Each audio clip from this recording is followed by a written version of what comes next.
All right, guys. So should be on YouTube now.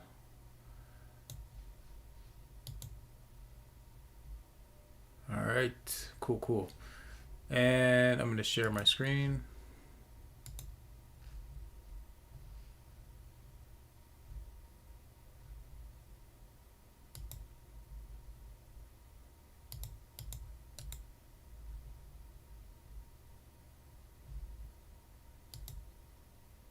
There we go.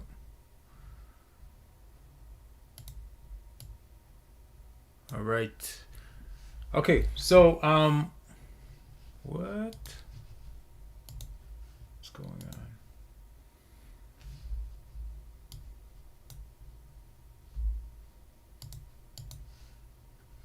Interesting. Hang on.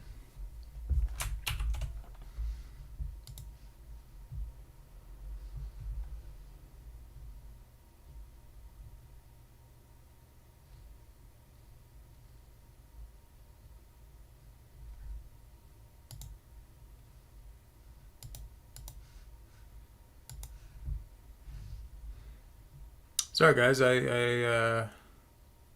Something weird is happening here. There we go. Okay. All right. So we're good. Okay, so we're gonna go through these guys, and I will potentially at some times open them up in Blender. We'll review in Sketchfab wherever possible, and kind of go from there. Okay.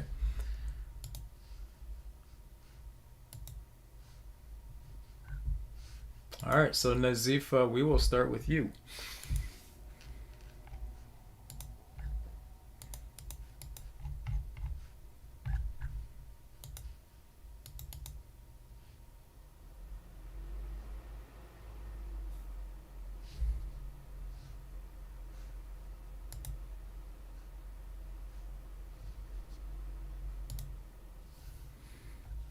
Okay. Here we go.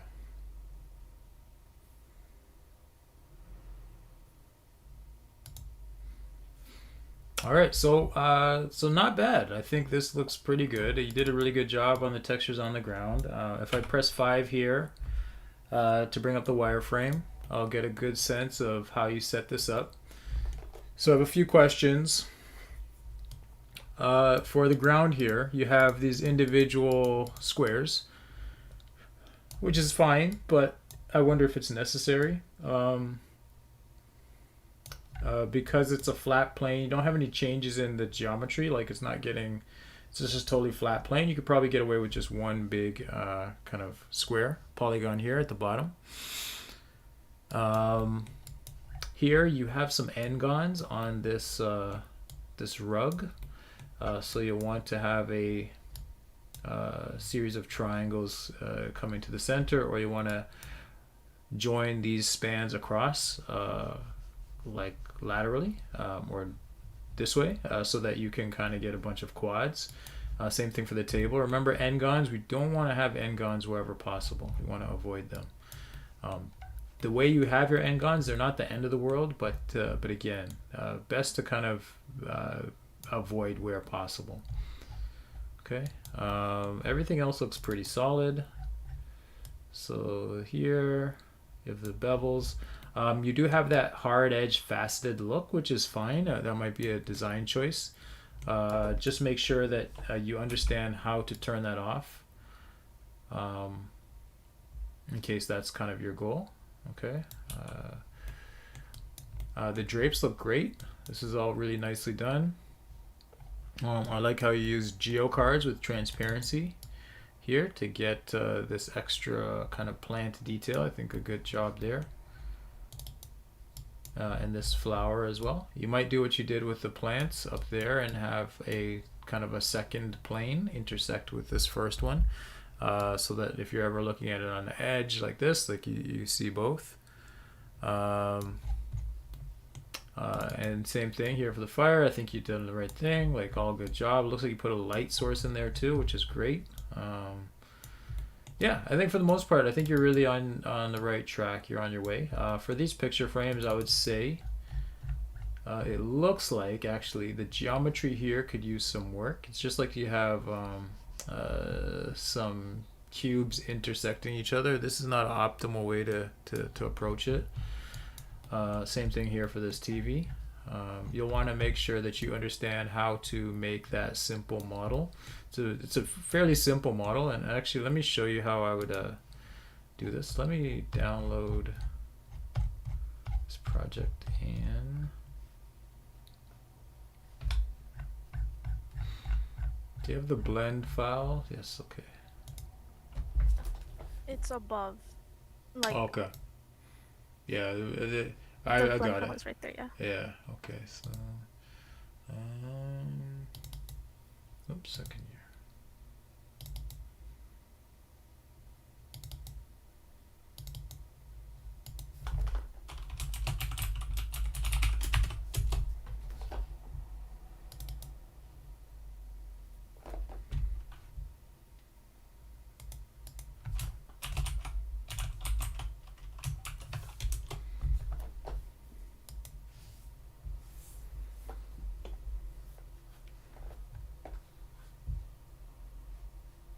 Alright, we'll give it a moment to load.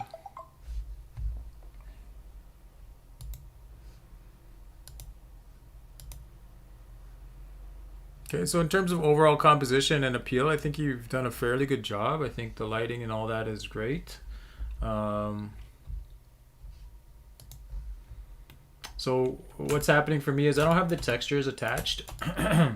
So generally speaking, you'll want to go File, External Data, automatically pack it to blend, or pack all into blend, and that will just take all the textures you have, and they'll embed them into the file. When I get this magenta color, it basically means that it's looking for a image texture that I can't find. So that's what's happening there. So I can't fully evaluate the textures here. I'll lean on Sketchfab for that. But we can look at some of the modeling. To isolate the selection, I can press slash on the numpad. And we'll just go back to a view like this. Oh.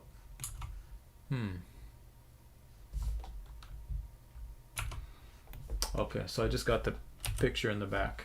So let's select, oh, so each of these is separate. So yeah, this is not an optimal way to do these pictures. What I would have them all joined together, and what I would do, I'm just gonna hold down the shift key and right click on the wall. I'll press shift A here to add a new mesh. I'll add a cube. Okay, I'll press tab to go into edit mode. I'm gonna press G, X, 1. Okay, because I know the cube is 2 by 2 by 2. So if I move it by 1, I'll get the origin here to be flush with one of the one of the faces. Excuse me. And then what I'll do is I'll just move this back on X, like so, get it to the depth that I want for my picture frame. I'll just press A here to select everything, and I'll press S, Shift X here to scale on every axis but the X-axis to get the kind of square shape that you have there that you like. And then I'll select the front face. Then I can tap I to inset that face, like so. And so you see how I'm getting that same shape that you have, right? And in general, this is probably one of the better ways to approach it. And then lastly, I'll press E to extrude, and I'll just extrude inwards slightly. So I have that same picture frame, and I can duplicate it, Shift D, Shift X. All right, so I would approach it something like that versus what you have here, okay? And then to UV unwrap it, just go tab here. I'd probably just choose these seams.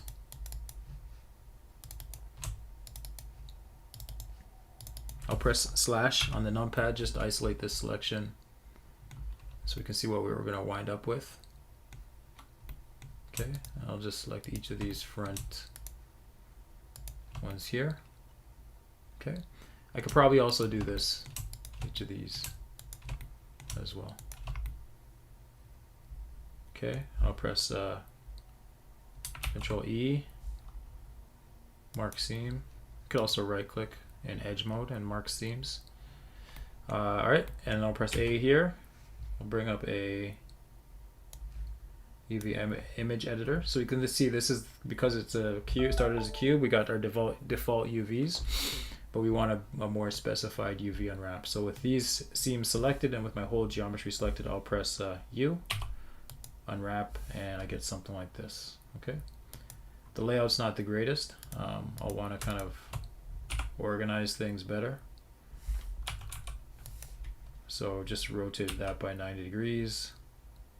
Right, and you just want to kind of maximize as best as you can this this square space. So you want to tuck all these guys together.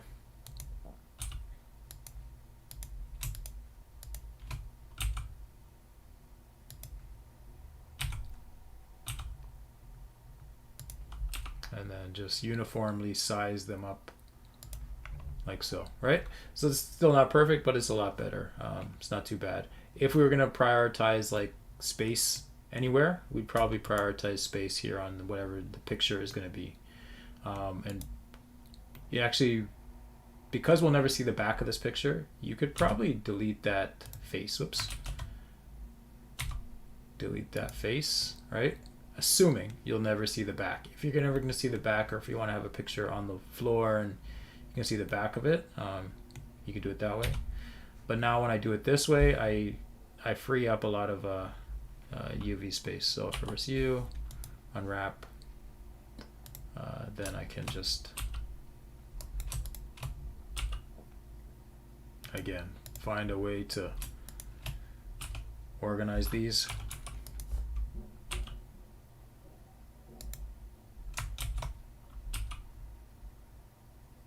Right? And maybe make a little bit extra space here to get maximum texel density here. So I can have a more detailed image here within the inside of the picture frame. All right. So anyways, that's probably how I would approach that versus what you got here. Okay.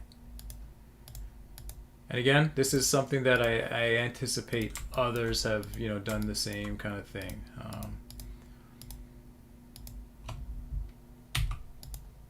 Okay, so if that's what you've done going forwards as you make new models, just be mindful of that. Okay. All right.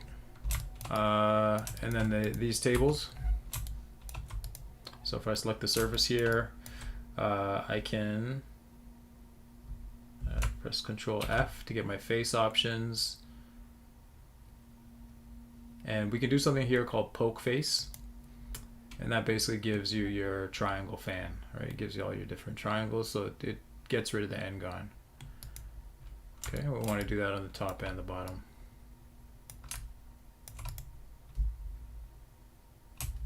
I can press Shift R to do whatever the last command was. Shift R in Blender is repeat last command, and I had done poke face, so that's what it did. You're just here, your UVs. You're just leaning on the default UVs of a cylinder, so you'll want to, you'll want to kind of like do this yourself, because your ratios are all messed up, right? You want to have a thin slice here for the edge and a more oval shape here for the top. And actually you don't need the bottom again, because why? We'll never see it, right? So, so let me mark these seams first of all. Mark seam. And we'll just delete that bottom face. Select this top one, and we will poke faces. Select everything here and just press, see how the unwrap, this is our default unwrap. This is our side of our cylinder, and this is the top, and then what was the bottom over here, which I deleted. And watch the difference between this unwrap and the new unwrap I get and this default one, right? So if I hit unwrap here, interesting. Oh, I know what's happened. I think you have not applied your transformations. So that's another thing. See the scaling here? you'll always want to apply your scale. So again, at the object level, it's simply a transformation space. So this is a record of the transforms you've done. You want these to read as 1, 1, and 1 on the scale. So to do that, you can apply your transformation by pressing Control A and apply location, rotation, scale. In this case, we'll want to apply our scale. Sometimes you'll have some rotations that you'll need to apply as well. Okay, so now if I go to edit mode and if I unwrap this, you'll see I get the correct kind of ratios.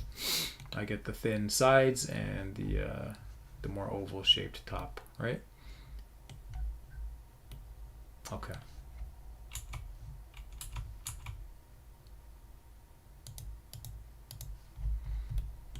All right. So that's my general suggestion for you. I think you've done some good work with some of the textures, adding those geo cards. I think that's great. I think your drapes here are really nicely done. Let's just take a look, see how that's been set up. And it looks like you used some modifiers. That's great. I think that's all good. Your UVs look okay on the drapes. I think that's good. Yeah, I think, for the most part, a lot of solid things. I think what I would suggest for you is try to go a little bit more sophisticated in terms of your actual modeling, okay? It's a little bit simplistic at this point. It's just a little bit of using primitive shapes like geometric or what are they called? Rectangular prisms, right? And then intersecting them with each other. So I think you could go more sophisticated than that. So like think about the actual construction of what this couch would be. This probably part would be a little bit more of a unified base, or this would be more connected to this. These arms would be connected to the base. This backing would be connected to the base, right? All right, so things like that. That's what I'd suggest. And same thing here for the this guy. This grate. The grate, maybe you can get away with it. But this fireplace for sure. Certain aspects of it, you'll want them to kind of be a solid piece versus separated pieces. Okay, but you do have a good amount of details in there, so I think that's effective. All right, so yeah, I think for the most part, it's solid. The composition on this was good. And I think the lighting and the color choices are all solid. So I think good job there. Good look. The planning and everything looks solid. Looks good. Something to work towards. Some of the lighting changed versus what you had planned, but that's totally fine. That kind of stuff sometimes happens. Some of the texture work on these couches, I think you probably could have done something that's still as interesting as what you have here. And I don't know if you really got texture on the carpet there, but yeah, looks like you might have something on the table, I think, which is good. But I think if this table is UV'd the same way the carpet is, that probably speaks to some of this strange distortion that it looks like it's having. So just a few things to be mindful of. But overall, good start. I think you have a really good sense of where you're aiming. One other small thing, and it's a Sketchfab thing more than anything, is the glossiness of everything. Some things you don't want them to have much specularity or roughness, or you want the roughness to be higher, right? So this carpet, for example, you don't really necessarily want it to catch that glare. You want it to be a little bit more diffuse, not as glossy looking. It's probably the same thing for the couch. Fabric in general is not going to be very glossy. It's going to be very matte, diffuse. It's not going to reflect a lot of light. Okay, so your couch, your carpet, things like that, you want them to be your drapes. You want them to be a little rougher, and your floor might be glossy and reflective. Okay. All right, so that's my 2 cents. Some images in the picture frames would have also been good. A nice little touch. So yeah, I would say just keep going and see kind of where you land. There's some Sketchfab stuff we could talk about too. I think point lights, I don't know if they cast shadows in Sketchfab. I'm going to open up Sketchfab here.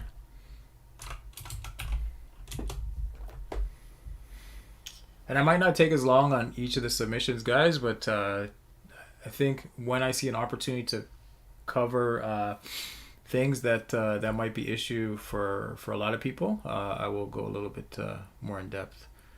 Let's see.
All right, so here we have this, and so here you'll see I've dialed up some of my post-process effects, and and that's another thing that I really want to kind of suggest to you guys is, work with your materials. Okay, so here I have, so on this wall material, my roughness, see how I think by default,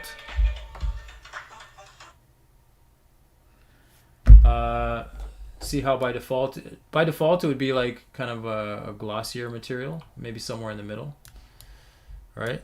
We can't really see it because I don't have any lights, but it if it has some shininess to it, it's going to destroy some of the impact that I want. So I need to dial up the roughness here. See how it, like, the lower the roughness is, the less realistic that wall appears. It just feels like a plastic kind of like or a poster or something like that. It doesn't look like an actual texture, especially for hand painted textures, where you're suggesting a lot of detail with like digital painting and value transitions and things like that. You'll want to increase your roughness, probably all the way to the maximum, to all the way to 1, so that we don't get this unnatural looking glossiness, this shading, right?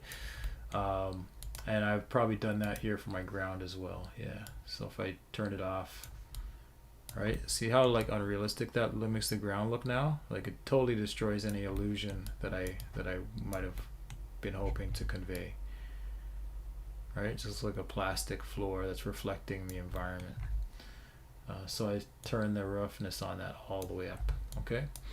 I've used, in my case, a spotlight. Okay, so if I go to my lighting, you'll see I've turned off, oh no, I actually have my environment light on,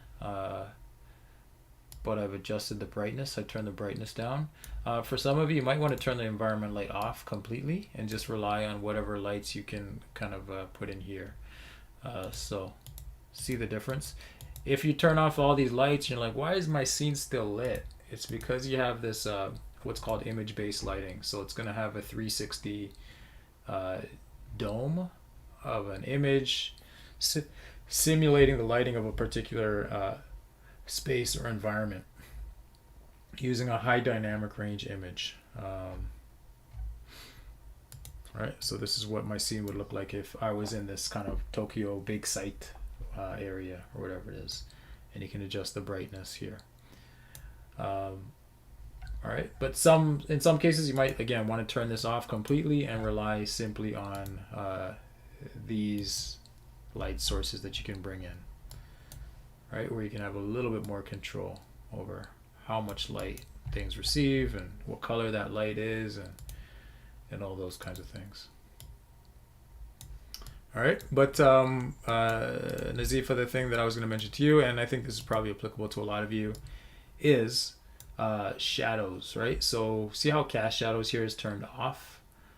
If I turn that on, see how I get these nice shadow shapes? I don't think this works for all kinds of lights. So if I have this,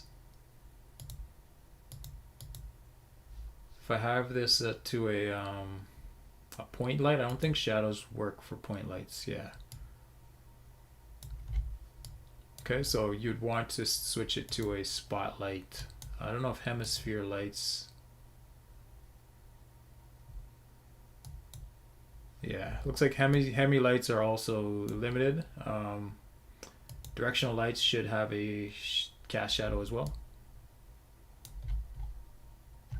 Right? You'll need to tweak sometimes your shadow bias here, so see how it's not fully connected. If I make this a little lower, it should connect, but I'll run into maybe some other issues with a flat surface where it doesn't know what to do with things. So you got to kind of find that balance. But yeah, in general, these are some things that we should be mindful of. Ground shadows is if you have like a character standing in space and you want to throw a shadow on the ground.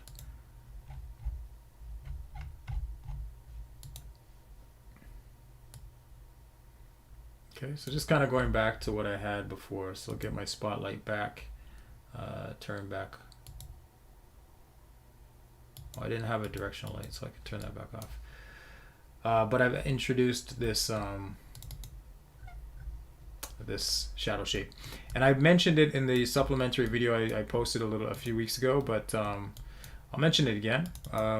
We can compose our shot, right? So we can say, when you see the thumbnail of this scene, I want it to look like this, and then you can, up top left here, you can click on save view, right? So you can think of the rule of thirds. It actually gives us a nice grid overlay, right, where we can see the thirds. So you can target a focal element on one of these hotspots, one of these intersections between the rule of third grid lines, right? So if I want the audience to look here, you know, I can find a way to make that happen, right? Or if I want them to look at this foreground rock. And whatever you click on, because I have, in my post-process, I have depth of field turned on, right? If I had this off, everything will be in focus simultaneously. But if I turn depth of field on and I click on something, that thing will come into focus. And this is, by the way, stuff you can do in Unity. You can do almost all of this in Unity too. I know it's not super helpful for you guys this year, but it is stuff that you can do in Unity, and a lot of this post-processing type stuff are things you will be able to do in your C++ games next semester. So it's just nice to kind of pre-plan and think ahead to like, okay, how can I add some nice post-process, and how can I work with lights to make things look good. Even simple things like shadows, though, you will find in your own C++ games, it's a bit of a process to get them working with OpenGL. Okay, it's not like you throw your lights in and there's automatically shadows. It's something else you have to calculate and figure out. But anyways, my point is, I want you guys to fully take advantage of all the settings and options that you have at your disposal here in Sketchfab to best compose your scenes, okay? And I get a lot of submissions that's like, you have this really cool scene, but you know, your main view is like, your thumbnail's like this, right? Like, let's get in there. I mean, you can even do it now if you haven't done it already, right? But let's get in there. Let's get it like a nice composition, right? Make it interesting, make it visually appealing, and then save your view, right? And then when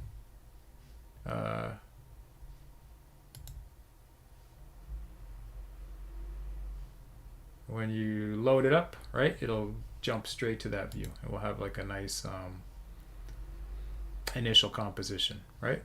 So that's my recommendation. That's what I'd like to see from you guys. All right. Okay, cool. So,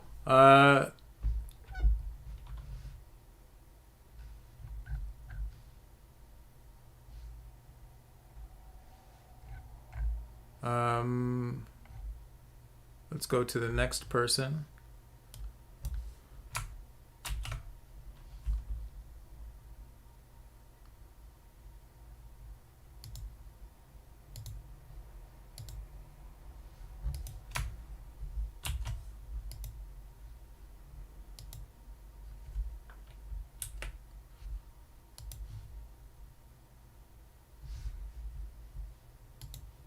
Okay, and our next person is going to be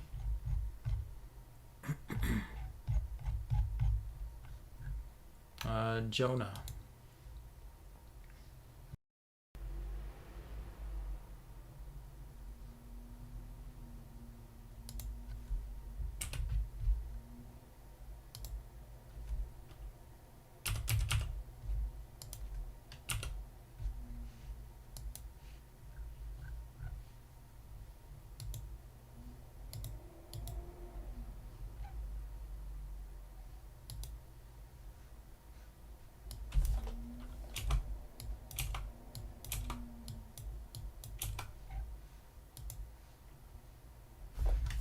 Okay. All right, so Jonah, this is cool. This is really, really nice. I really like the composition. I like how you have some emissive elements. Um, we haven't talked about animation. These would be really cool if they were animated and just like kind of floating around. Um, I like the tent here. I think the blue light. I would imagine you have a blue light inside that tent. I think that's great. Great touch. You have this glossy ground, which I guess is water. I think that's also great. The moon, I think, good idea. Execution could be better. I think an image plane would be optimal, right? So just a flat texture with transparency and a crescent moon in there, because this doesn't really hold up once we rotate around. Um, but other than that, lighting composition, design choices, really, really good. I like how you've done your fire here. So yeah, solid work overall. So let's take a look at some of the geometry. So let's hit 5 here to get our topology. So you have n-gons here too on the ends of the log. Remember, so you poke faces to rectify that, or in your case you could go from here to here, here to here, and maybe here to here. You get one triangle also, which is again not the end of the world. It looks like your texture usage is also solid.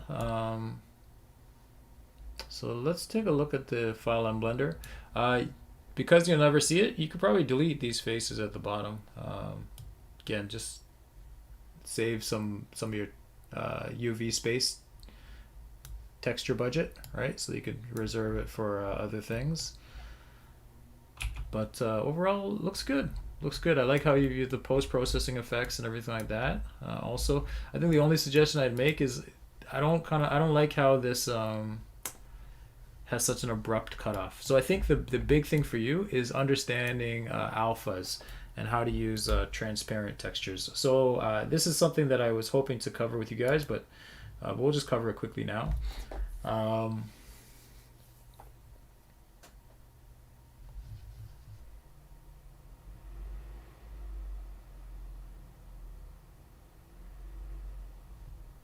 And while I'm just going to load that in Photoshop, while we do that, I'll just kind of continue through here. And this is Jonah.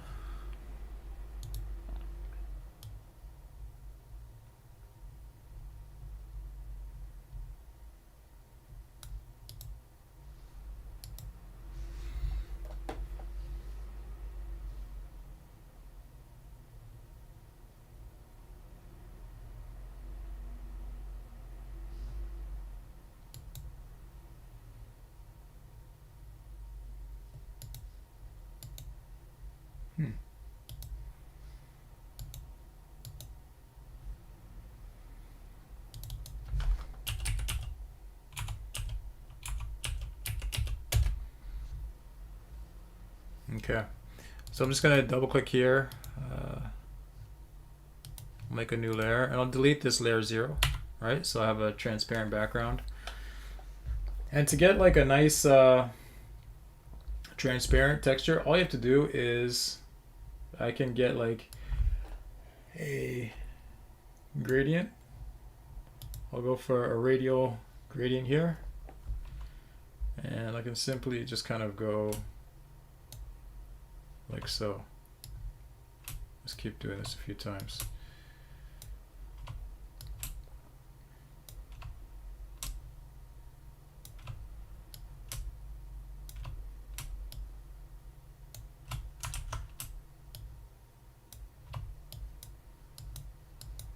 can kind of just do it more organically, like this. And so what I could do with this is I could basically file, export as PNG. When I export it as a PNG, it's gonna lock in the transparency. Let's put this on my desktop.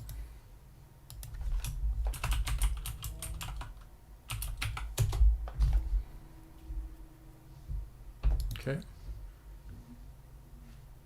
And then now if in Blender,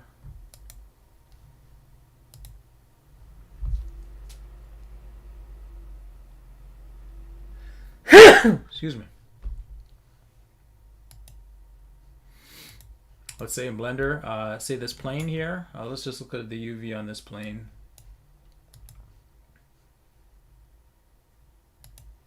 And it's just like that. So let's add that material.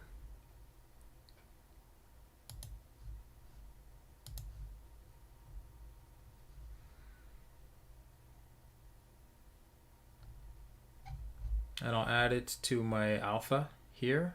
So I'll click on this node and I will go for image texture, open, go to my desktop, get this one, transparent. And I'll have to go into my nodes. So go into the shader editor. And alpha to alpha, yeah, so that looks good. It's not going to give us the result we want just yet. To get that, I'll have to set here to see it in Blender. We'll have to scroll down in our material settings a little bit, and where it says blend mode opaque, we'll have to set this to alpha blend. Give it a moment. And then it's hard to tell, but it is actually working, right? So we get a smoother fall off. So that's something I would love to see you do in a submission like that.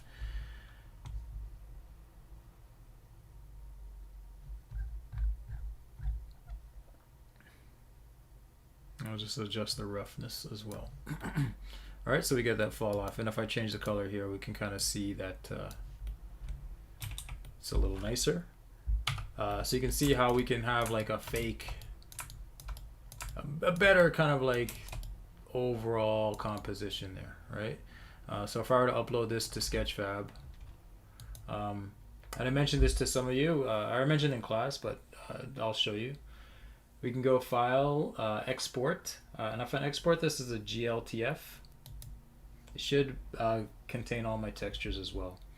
So I'll just export this to the desktop as well.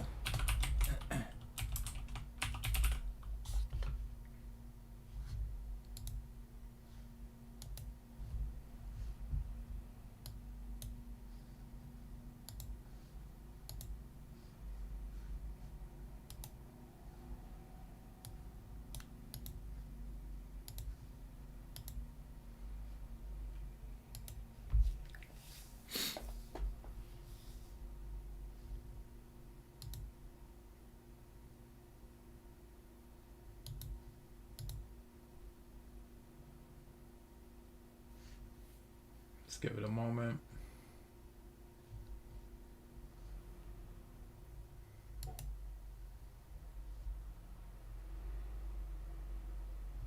It keeps saying I haven't confirmed my email, and I tried to, and it's not accepting it. So actually, it just works. It looks like it works right off the bat there. If I go to my materials and I click on this base material, I can change the color.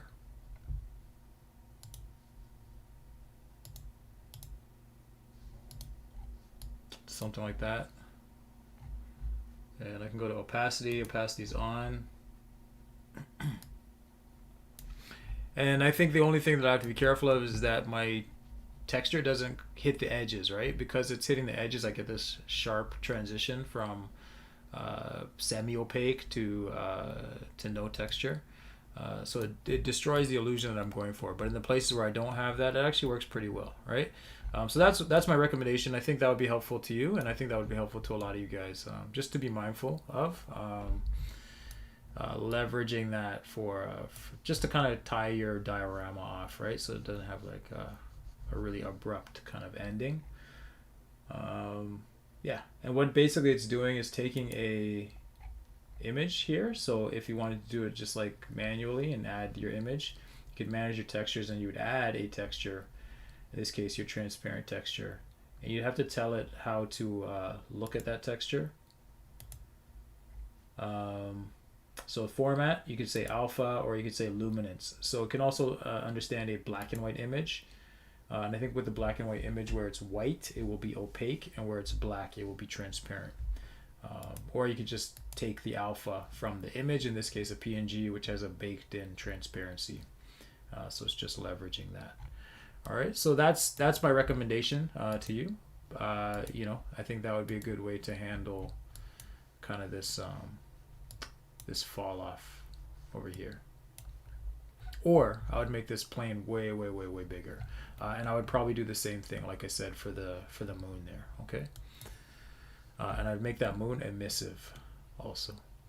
But overall, I think you've done a really good job. I really like the composition. I think it's great. The modeling competency looks solid. Might have to. Yeah, no, I think you've done a good job. I think it looks like you get the idea. I think this is well done. Nice. Yeah, good work. Good work. Aside from those n-gons on your logs, I think you've got the right idea. Small suggestion, just composition wise, you don't have to follow it, but I would add some variance to these logs. I'd offset them, I'd shift some, I make one like a little bit, make the gaps like a little different, or have one tilted this way or that way.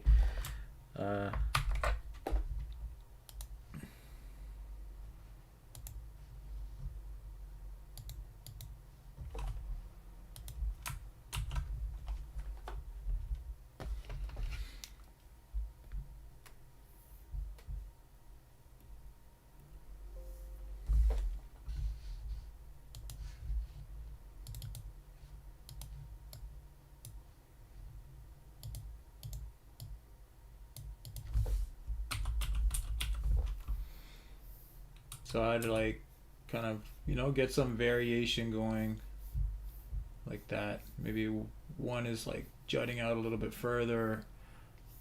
Some can be normal. Maybe there's a bit of a bigger gap here. Some are smaller gap here. Right? Just so that you have like just a little more interest and a little bit more variety. It doesn't have to look as kind of fresh and new. A little bit more organic. Again, just a suggestion, maybe some rocks in here to kind of flesh it out, and maybe some kind of those log things that's jet up as well. Yeah, that's kind of my thought, my 2 cents. But I think for the most part, like colors, composition, lighting, I think you've done a really good job. But I think it could always be plussed, right? You could always make it better. So that's my thoughts there.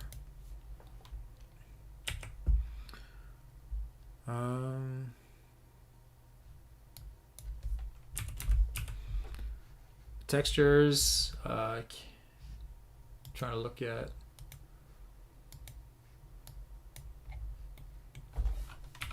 Textures look solid too. I think for the most part subtle, but I think it works. Yeah. Did you bake the lighting from Blender? It looks like you did.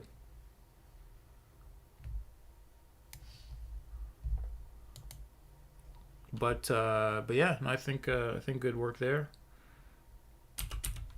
No, I actually didn't bake the lighting from Blender. Oh, okay. But I had the water looking different in Blender.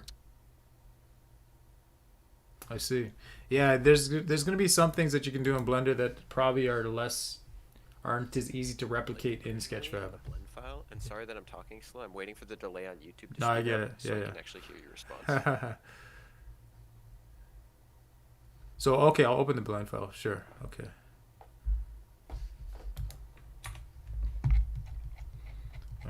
Just checking out your process work here. Yeah, textures, you got it. You get the idea. I think you could work on getting the textile density better. Whoops. Okay, I might be talking over you now. Sorry. No worries, no worries. But the plan looks solid. I think you've done a good job here. But I will open the blend file. One sec.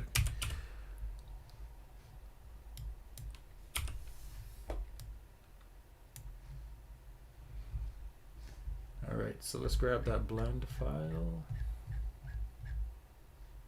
Oh, where did I find it?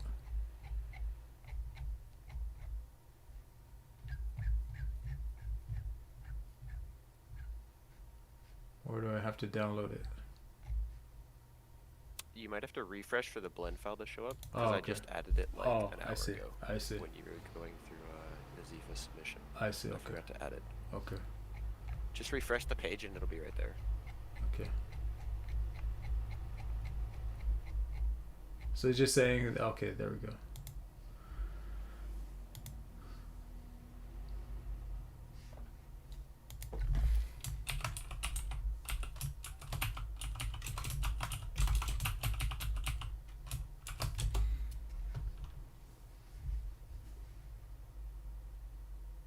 Oh, it's a big file. Okay, while that downloads, I will move on to the next person. Oh, here we go.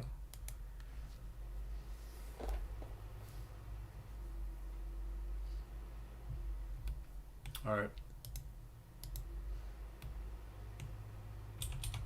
Okay, cool. All right, nice water here. So I don't know if you're using displacement. Let's see.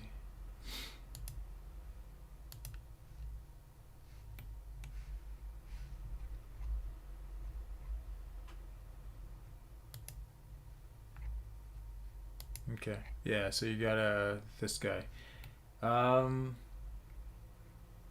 There, to my knowledge, I don't know if there's a, is there a way to bake that in? The way I would suggest doing that in the future, rather than doing it here with the height, this is good if you want to do it in Blender. I'm using Cycles Render. Eevee doesn't look as good. But yeah, say we're in Eevee here. Oh, by the way, in Eevee, guys, you can turn on things like bloom, right? To get those lights going, and ambient occlusion to get contact occlusion. Depth of field is here. Screen space reflections to get those reflections back. And motion blur if you're having like animation movement and things like that. Okay, so you can kind of get closer, you know, to what you would get in Cycles.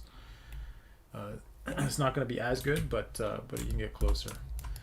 So what I would say, let's hide this plane. Make a new one, Shift A, mesh plane. Oops, plane. And just make it. I don't know. Bigger. I'll go into it. We can do a couple things. So I can go in, I can go to my modifiers. I can add a modifier. I can add a multi-resolution modifier. I can do a few simple subdivisions on that. And then I can add another modifier, a displacement modifier. And that's basically going to do kind of the same thing, but it's actually displacing the actual geometry. And I can change here the strength of it, just make that weaker. And then here I'll hit new, right? And that's going to give me a texture image to control the displacement. And then down here I'll click in my textures, and I'm going to click here for use Musgrave. So if you get that back, then you can kind of play with this. And I don't know what setting you had on it.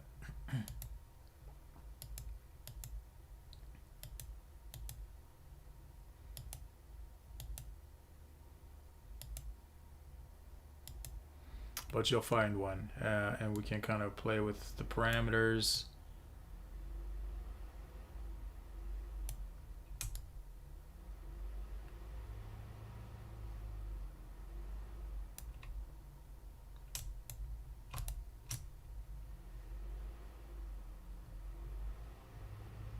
Reduce the intensity.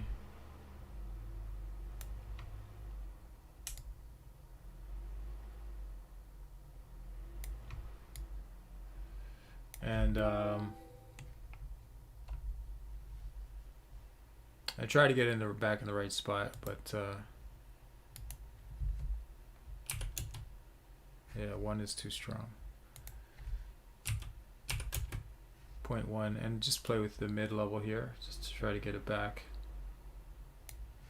to where it was. And then in our material settings, we can just make it glossy.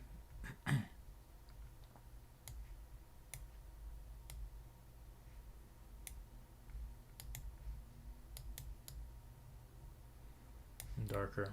It's not going to be exactly the same, but we can kind of get a similar-ish result. And I'll just set it shading mode to smooth. That specular is way too hot, so dial down the specular. But yeah, that's kind of how it. Oops. Do that, and then if you were to export this, it will apply the changes. The only challenge is it's going to increase your poly count, right? So if I were to apply these, so apply, so now this is the actual geometry. This is what it actually looks like. But then there's some other cool tricks you can do. You could add a different modifier if you want to, like a more low poly look like you have everywhere else. You can add a decimate modifier, and then you can set it to planar, and then just play with the angle limit.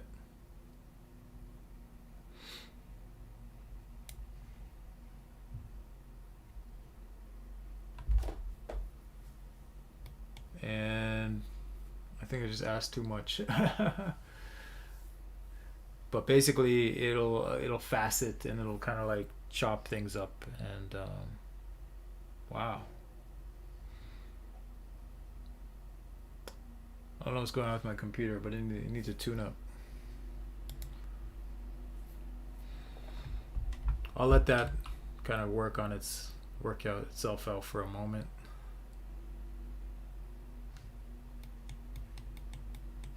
All right, and while we do that, we'll move on to the next person. But overall, Jonah, good job. I think you've got a good sense of what you're doing. I think you've kind of really taken everything I mentioned, and you've really kind of implemented it. And I think you've come up with like a neat little scene. So good work. All right, so next we're gonna have Car Wong. Okay.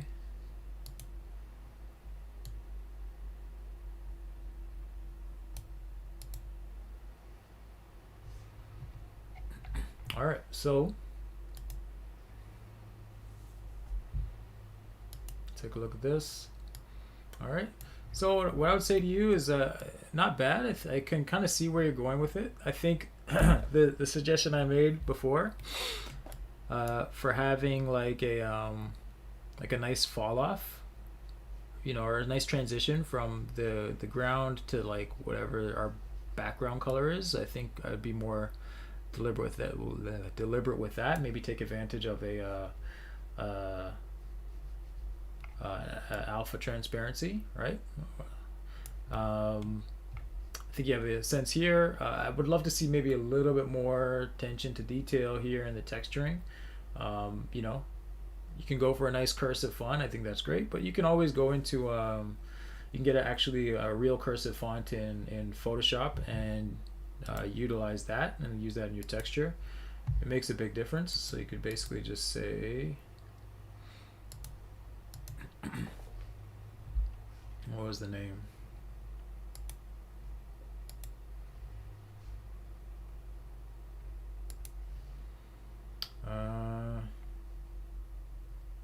Wolf's Wool.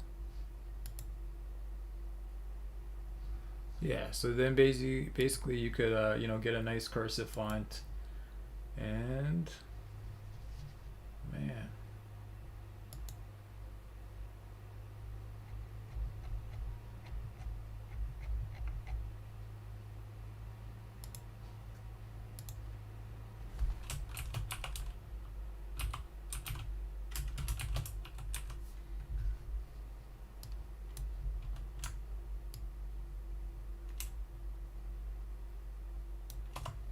and just kind of do it like so.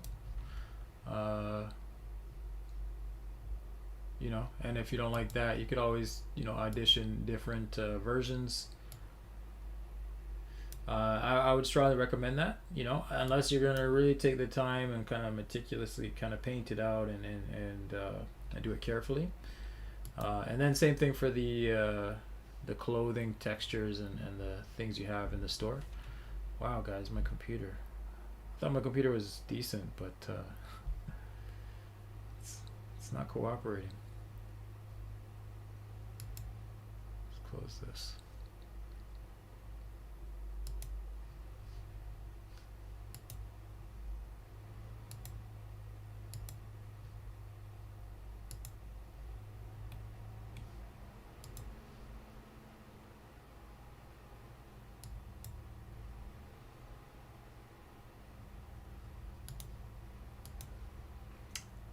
And Jonah, I think we're gonna have to shut this down. It's it's compromising my system here. But play with that. You can play with the decimate modifier if you have, like, you know, something that you like and you want to make it like more angular and triangulated. Play with the decimate modifier. It'll give you some good results. I'm gonna close Photoshop too.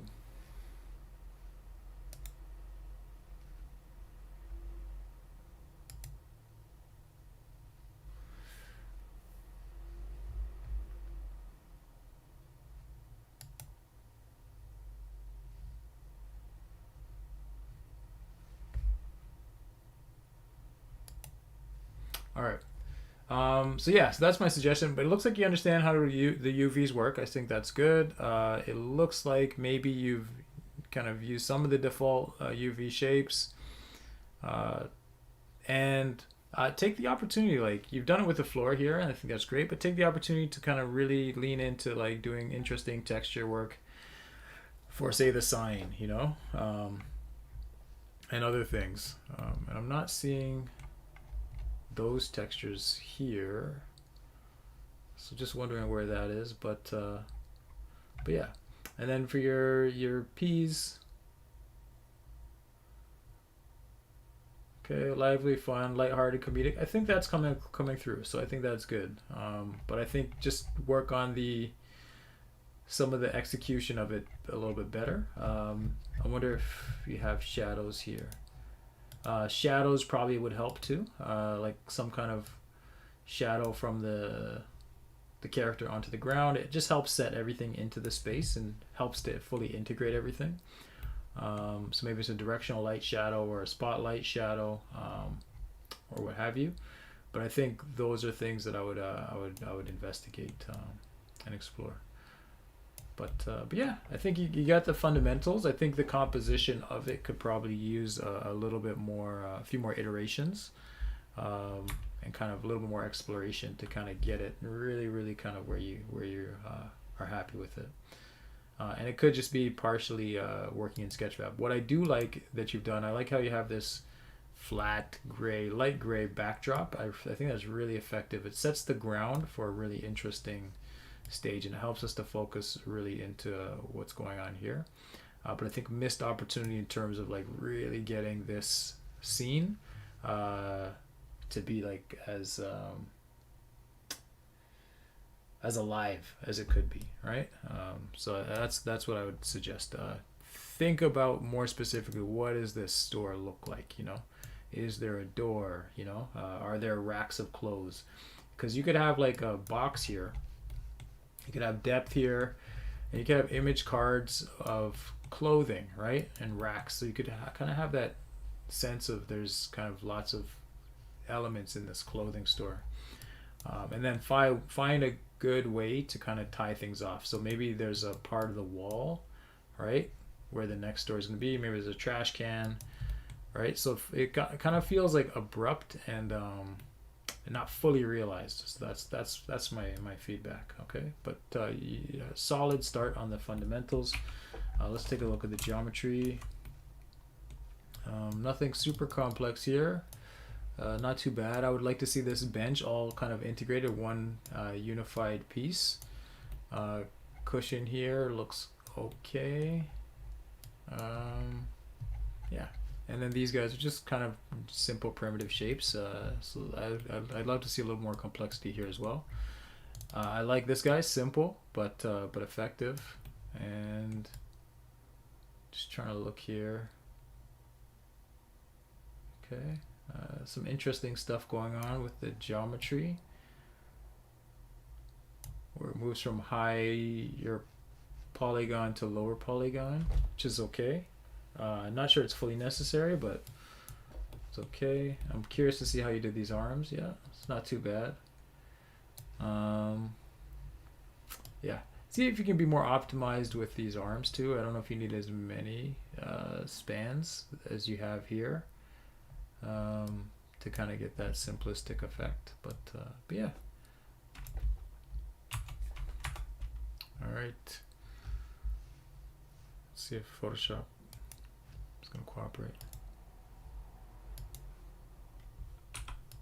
Okay. It's working again. Didn't close like I wanted it to, but it's okay. But yeah, again, this kind of thing makes a big difference, right? Just getting a good kind of solid looking, polished looking presentation overall. Okay.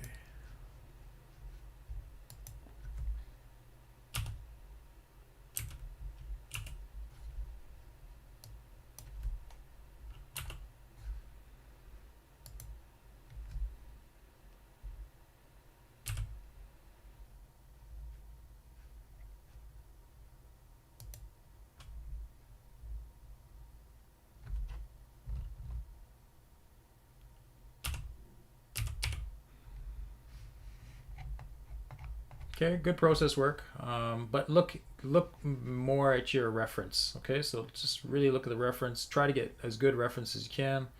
There's a ceiling, there's a wall, there's depth to the store, there's tables, there's stuff. And I think even looking at this here, there's a little bit more to your store than what you had before. You had like even a cup on the ground. Try to really lean into it and get all these things that you've planned for into your scene. All right.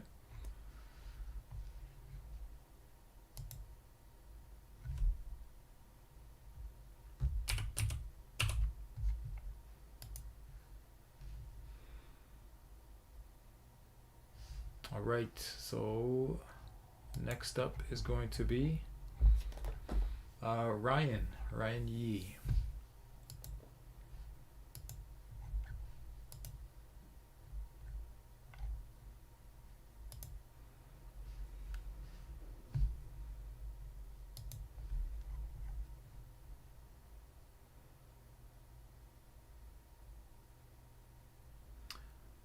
So I'm seeing some questions if we can kind of change the order. Oh, and I'm seeing some questions. Severin, would I be able to do that?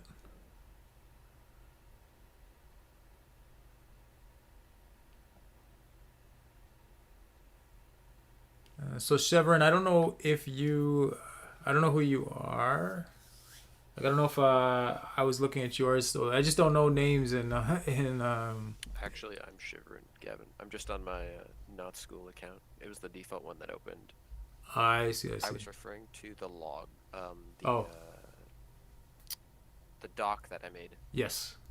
Yeah, sorry, I'll change it for. Oh, okay. No worries.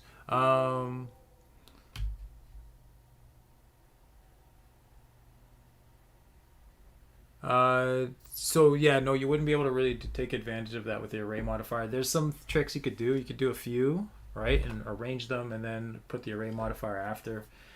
But I would start with the array modifier and then apply it, and then adjust things after the fact. That's what I would probably approach. How I would probably approach it.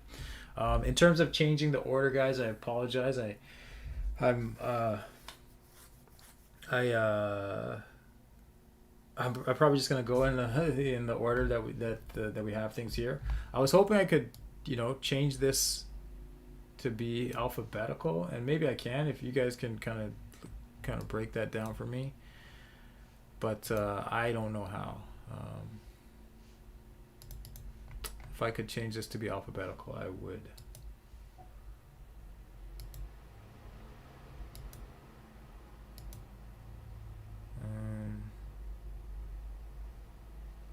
Yeah, I don't know. There's got to be a way.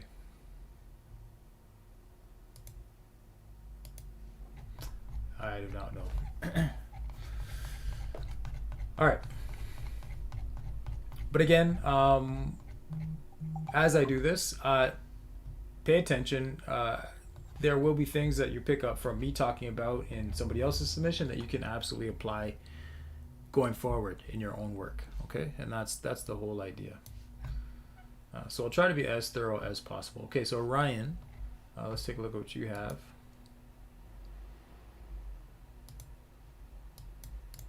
It's cool. This is nice. Nice stuff. Like I like it. Let's press. So one small suggestion, and it's probably not, it's not that obvious, but I would say triangulate your ground. So you don't get these like long rectangle shapes. Let's triangulate it and get like some nice, interesting, faceted looks. For low poly scenes like this, generally speaking, they generally look better when they're triangles instead of quads. It just has a more visual appeal, I find. Probably same thing for the tree, but tree not bad. It looks like you've got the right idea. You've just kind of gone out and extruded. I would probably look at an actual tree and try to get the ratios a little bit nicer, so the trunk is, noticeably thicker than the branches, and the branches taper more and things like that. But it's a good start. Nice idea. I'll give you maybe teach you guys something here. If you're ever making a tree, a nice little blender tip. Everybody paying attention?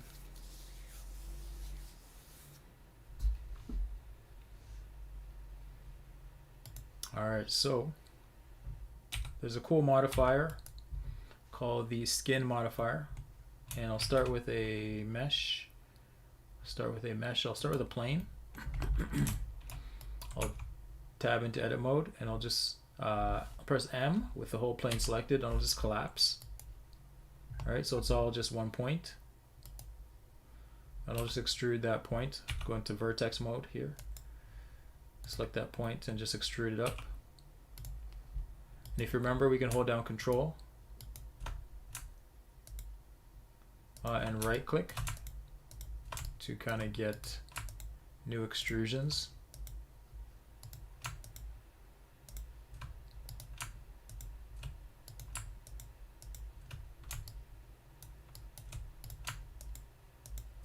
All right, so with this, we can use a cool modifier called the skin modifier. So just go over here, add modifier, and I'll go for skin modifier. You'll see that it's basically adding this.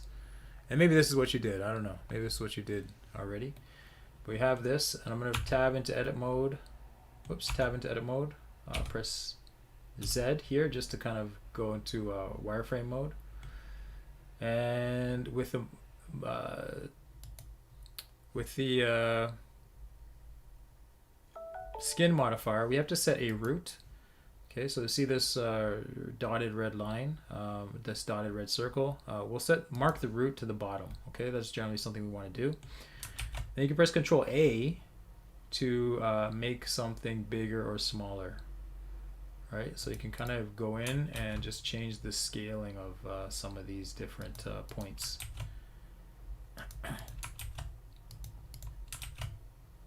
All right. And you can always just move it out. You can always extrude another one, right? Press Control A to kind of scale that. So you have a lot of power over. Oops. Control A. You know how you can kind of make a tree. Control A.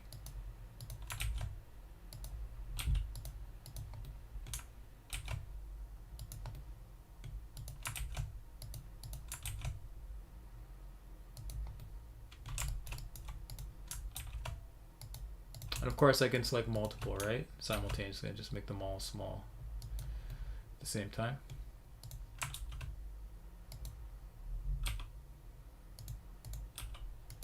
Okay, and then we can add a couple of things. We could add a subdivision surface modifier. So add modifier, I could add a subdivision surface modifier after the fact. All right, so I can get like a neat organic looking tree like that.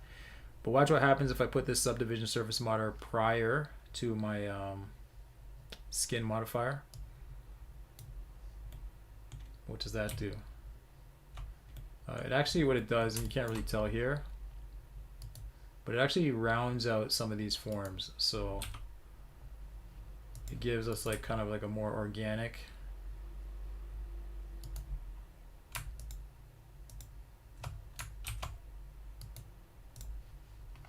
look to our forms, and it can change the level here to just make it even smoother. All right, so there's a lot of really neat things that we can do with just like a few extruded vertices to get a nice little tree. And it's always like, until I apply it, it's like always kind of dynamic. I can always tweak it, right? And I can say, cool, that's my tree number 1. I can Shift D to duplicate it, Shift Z to move it in the G, Shift Z to move it in the horizontal plane here, and then jump into this one. This is a separate object, and I can kind of just tweak it to be different than that first one.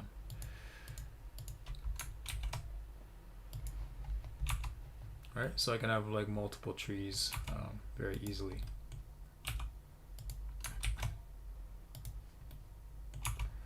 All right. So yeah, just another thought, another idea, and then again, depending on your poly budget, like and how much you're able to kind of afford, I've added a subdivision modifier above the skin modifier, but I can also add another one after, right? And that'll just round out everything after the fact. And this will require, you know, more. It'll be more polygons, but it might give me the look that I want.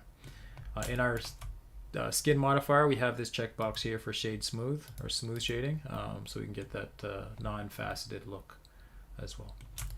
All right, and then the other thing, yeah, that's basically it.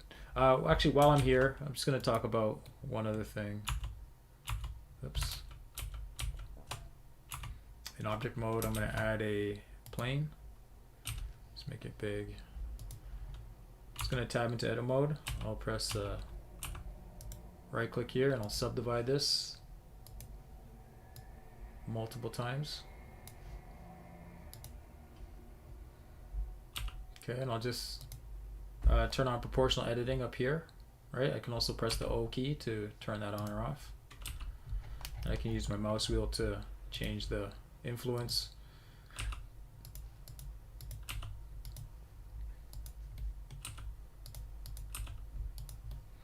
So you have something like this.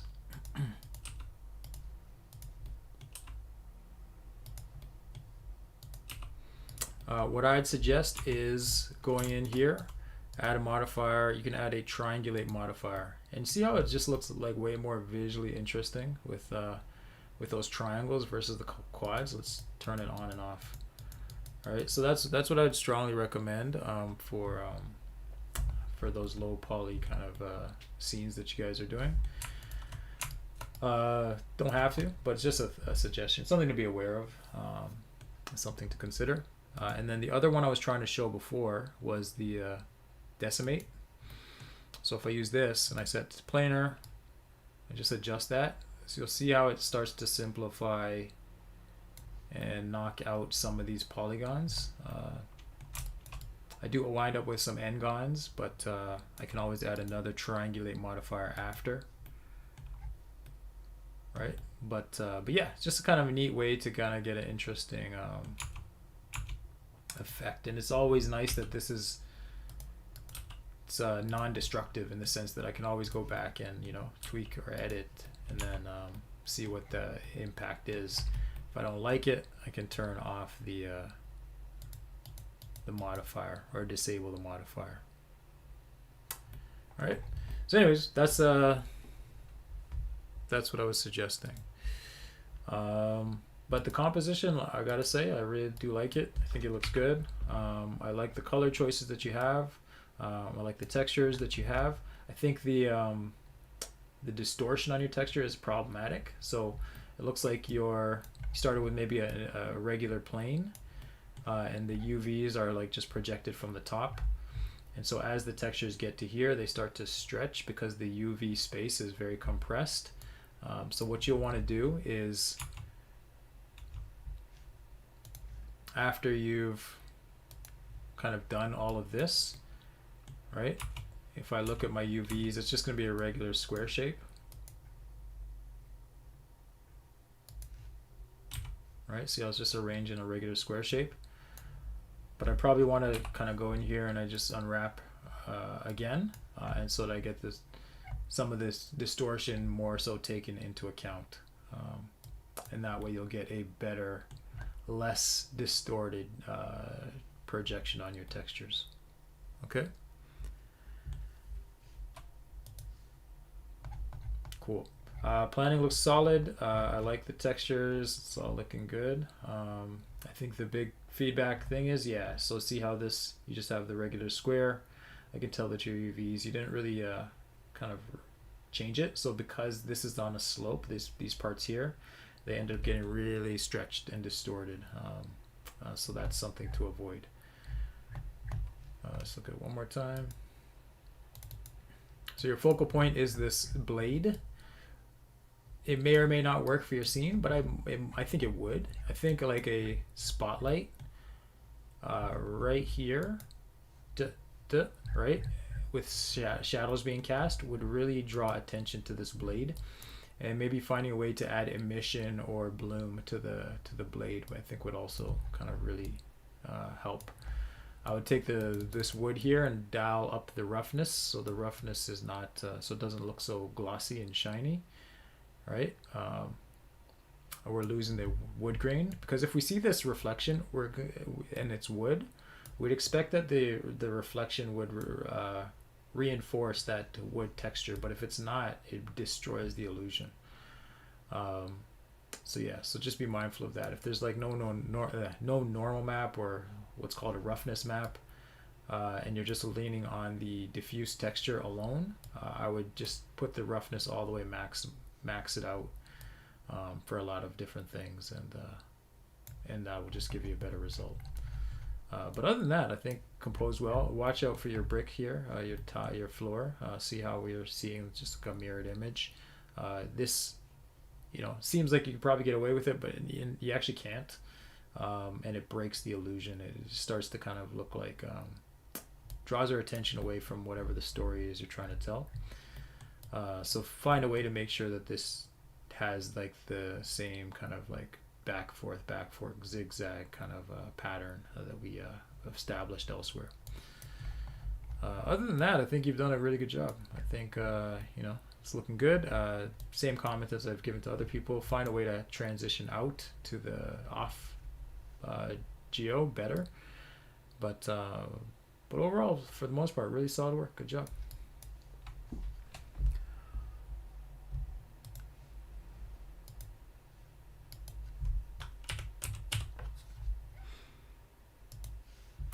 Let me just quickly take a look at the geometry here on the blade. It looks pretty good. You have an n-gon. Watch out for the n-gons, remember. Some weird stuff going on with your blade here. Like, looks like some unjoined vertices or something. And n-gons here. What I would have done here for this, I would inset this face, inset it, extrude out, inset it, extrude out, inset, right? This can be, yeah, I'd probably approach it that way. Nice work here on the thing. I would say this could also just have been texture instead of geometry, so I think that's probably the optimal way to do it. Handle this patterning with texture. And same thing, inset here and extrude out. Okay, and I'll probably do the same thing here on this block, or unless you want to have that delineation. And then same thing here, watch for the n-gons wherever possible on here and here. Flower petals are great, nice touch. Really helps set the stage and the mood. Let's see these stairs. Stairs look, nope, stairs, again, not an optimal way to kind of treat these as a series of separate planks. So it looks like you might have made one and then just arrayed it up. I mean, it's not the end of the world, but you could have done this way more efficiently. So just be mindful of things like that, and try to make things, or understand how to make things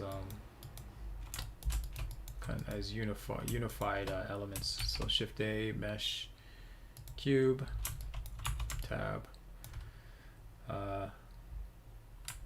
One way you could have like a bunch of subdivisions like that.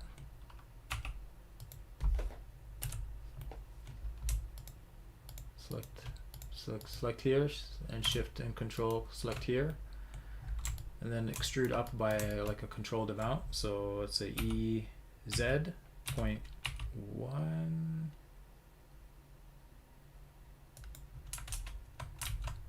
Which way am I looking at this from?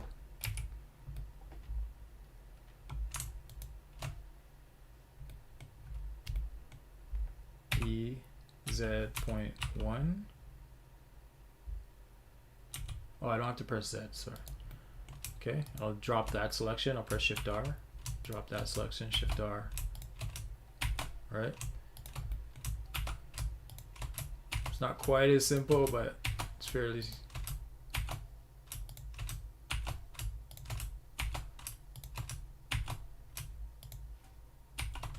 And then you probably want to optimize as well.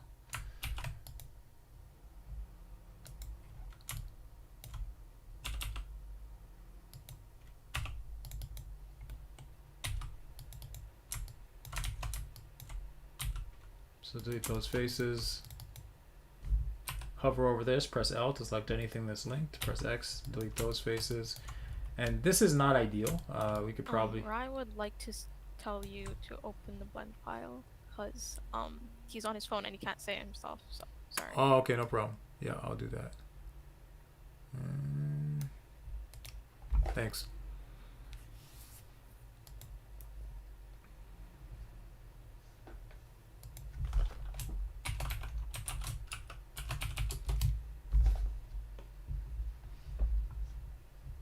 Okay.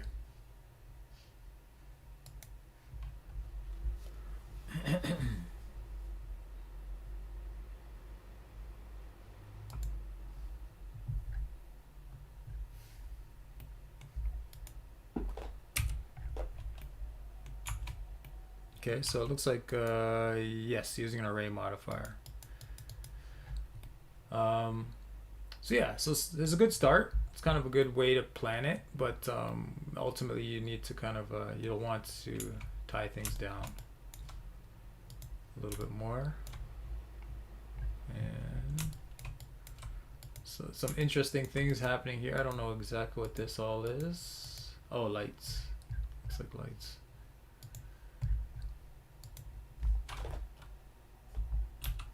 And yeah, so I can see here, these are two separate. These should be, I would imagine they should be one solid piece of geometry.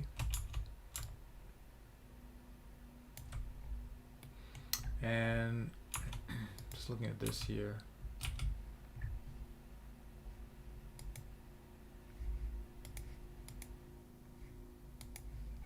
Yeah, the UV unwrap is not optimal either. But yeah.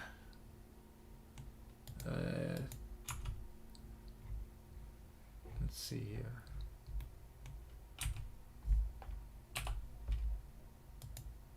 Yeah, so you see how when I unwrap it I get a better result, but n-gons, so watch these n-gons. You can either select these faces and press Control T to triangulate it, right? Or you could select it and press right click and poke faces. Triangulation on this in this Control T to triangulate would be preferable in these cases. All right.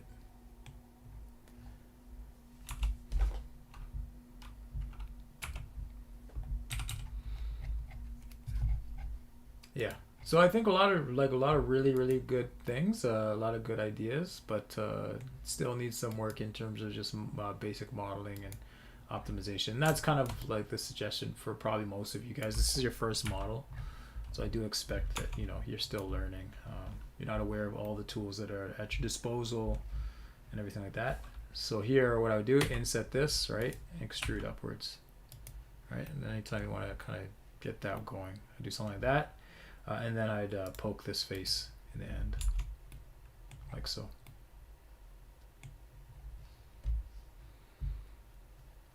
All right. And sorry, to get rid of the facets, again, this is another thing that keeps coming up. I would go here to, sorry, I'd right click, shade smooth, first and foremost. And then I would go to my component settings and go to normals, auto smooth. So see now how these are not faceted anymore? We only get a sharp edge here at the border, the top to the side. And that's going to give us like just a better result.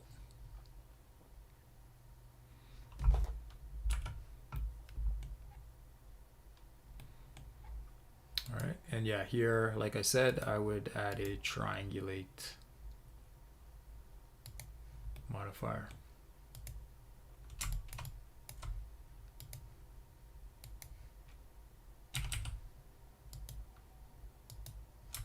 Okay, and it's just usually generally like a little bit more appealing to look at. All right, what I was going to say here for the stairs is you'll ultimately want to optimize this by there's a few different ways. I could select all these. I could press C, select all of these. Don't select these on the edges, the ones that control the shape, but I could select all of these here.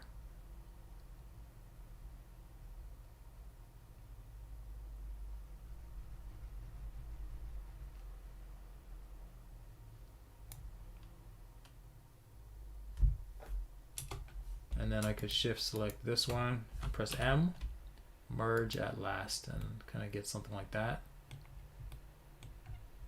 which is decent. It's not like perfect. I could also have done something like this.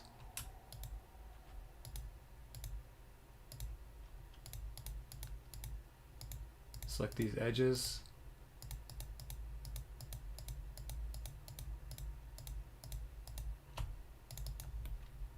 Actually, I can double click. In this case, I could probably double click them. Get the whole edge loop. And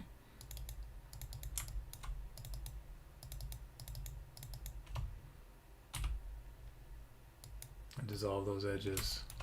I do still have the n-gon problem. So it doesn't look like it, but this is 1, 2, 3, 4, 5, right? So I probably want to also join these up.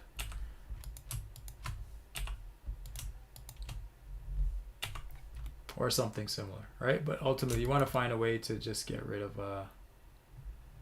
the n-gons and or just have as few polygons as possible, right? Just to kind of stay on budget. All right, so just some thoughts, some suggestions, and then once we have this, we could always compress it as we want. But remember, after we compress like so, we have to press Control A to apply the scale, right? Because all I've done is compress the space. So you see on the Z axis, I've compressed it here. So if I apply the scale by pressing Control A, scale, you see that's now set to 1. All right, so that's my suggestion to you for those stairs. All right.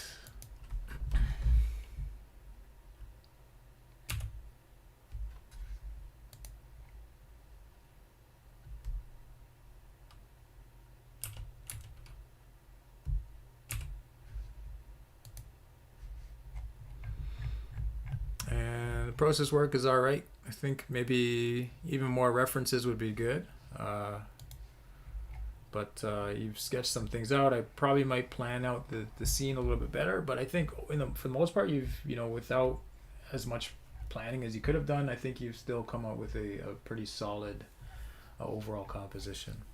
But I think more planning is always better.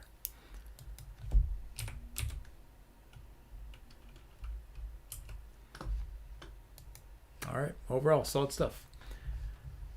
All right, so next up, we're gonna have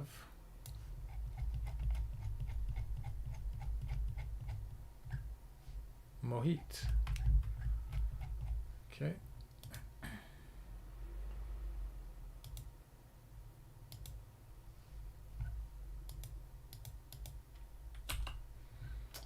Interesting.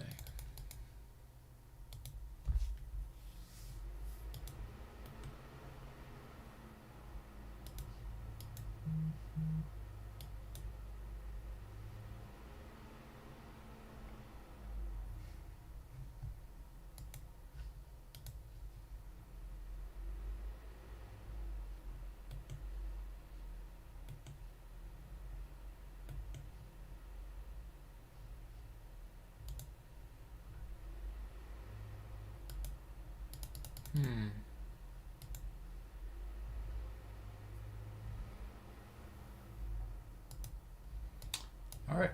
So I think this is great. I think this came out really nicely.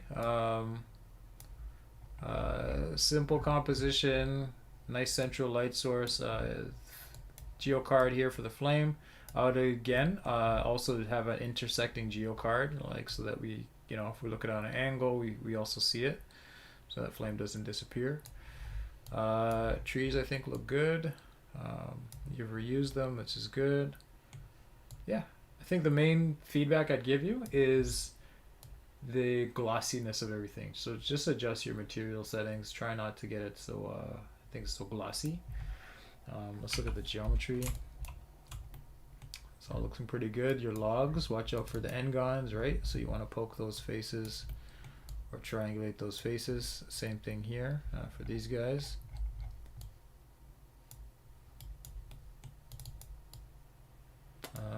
Something looks like it's weird here with your UVs.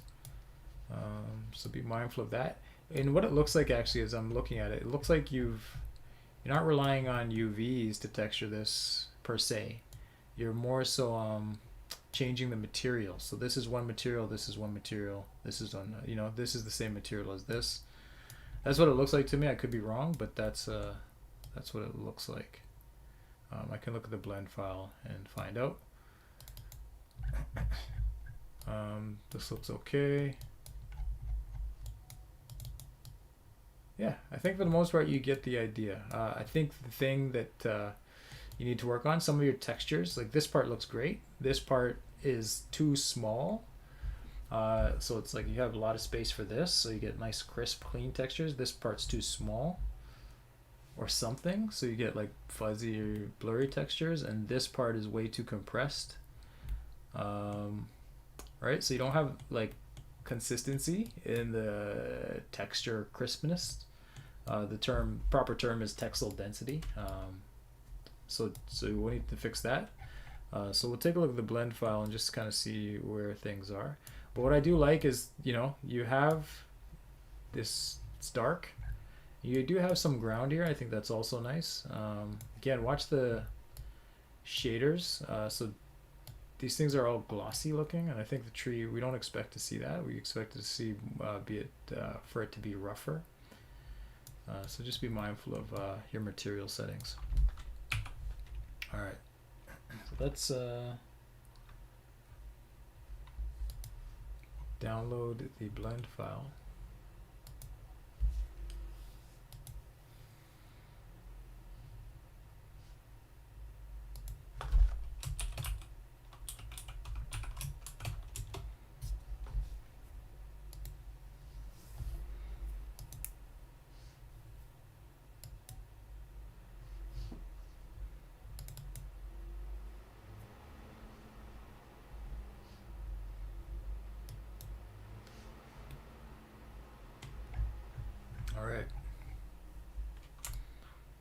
So for the most part, again, looking pretty solid.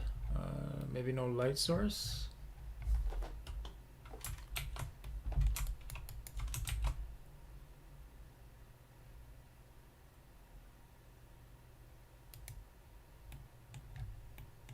Just added a light.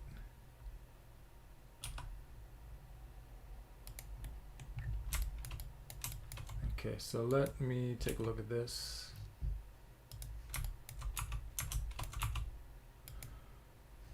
So if I go into my materials and I select here, I click select, yeah. So we have this, and this is not a, it's not like you can't do it this way. Just doesn't give you quite as much control as if you relied on a texture map instead. Because I imagine, if I look at this and I look at the UVs are probably, you know, they haven't really been spoken to.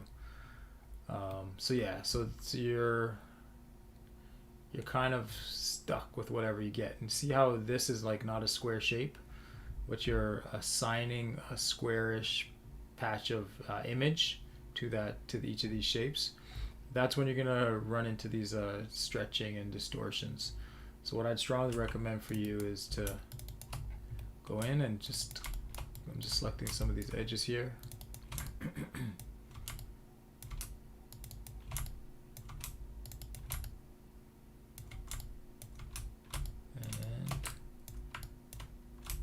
It's hard to tell what's going on underneath there, but yeah, select as many of these as well.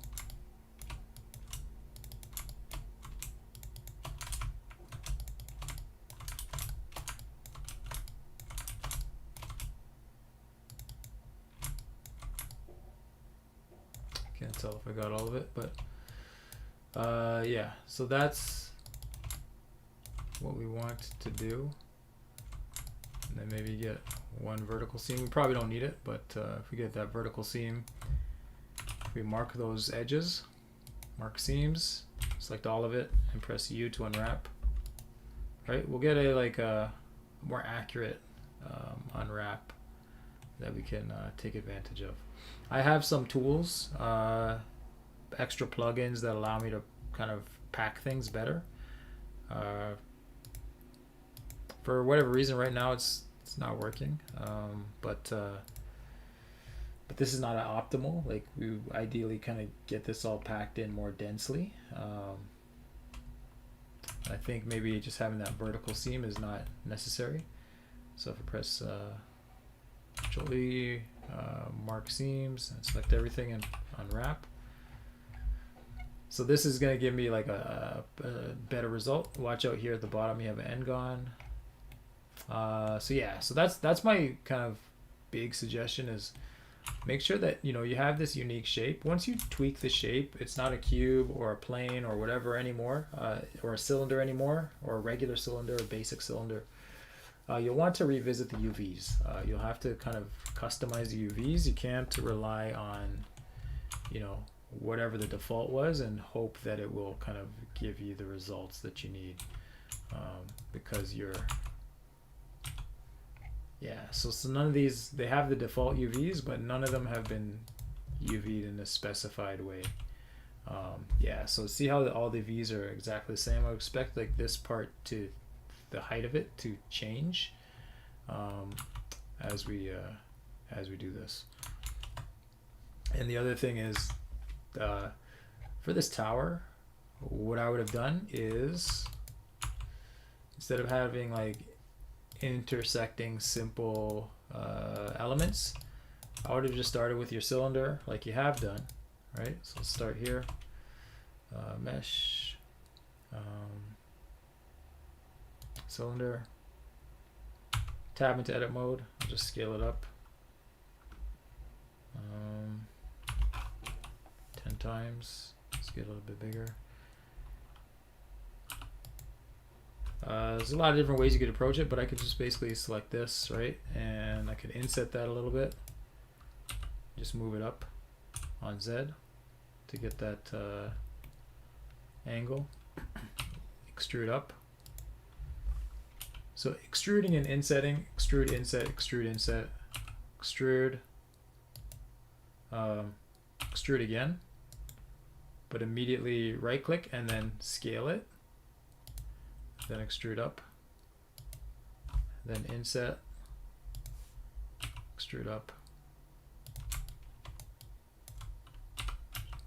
move up a little higher. You can extrude up, right, and then scale. All right, I can extrude up again and then scale. And then I can inset. It looks like you might have done that, which is good. So inset this, then select a few of these faces. All right, whatever pattern you want.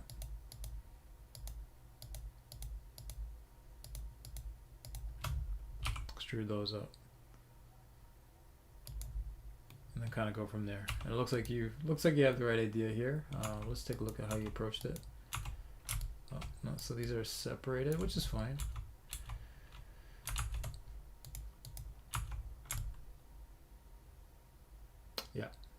Yeah, so you've done the right thing here. I would select this face though and poke it or triangulate it.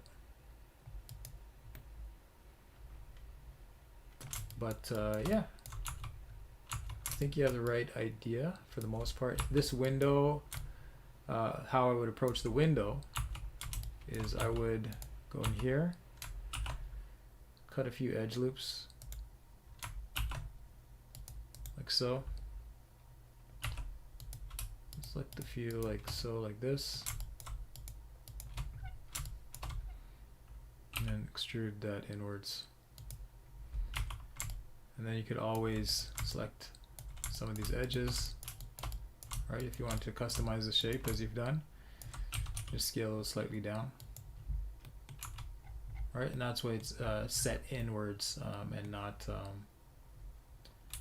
don't have to have like a thing sticking out.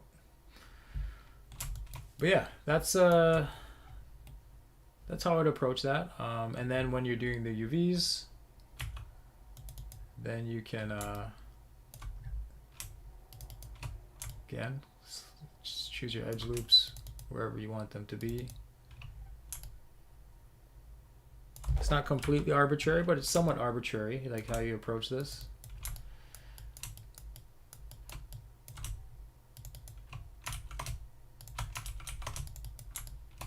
Okay, let's get a one vertical line going here.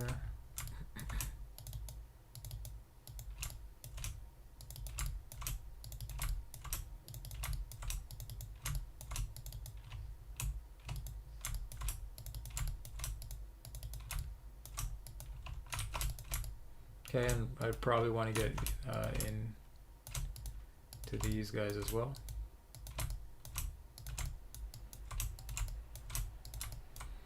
So don't shy away from unwrapping, guys. Like again, it's always been the thing that is the most confusing, and you know. But don't avoid it. I think it's important to kind of go over this together, like we are now, because it's such a big opportunity for like setting yourself up to make like a really nice scene. If you unwrap things properly, you can have really good textures, and if you don't unwrap things properly, you're going to be at the mercy of, you know,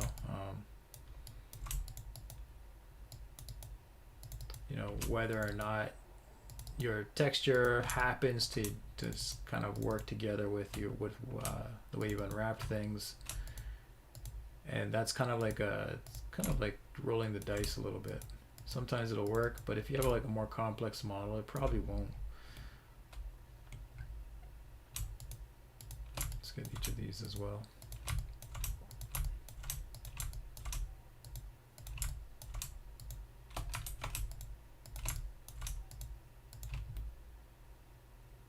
Okay. So again, Control E, mark seam, select everything, and just U to unwrap.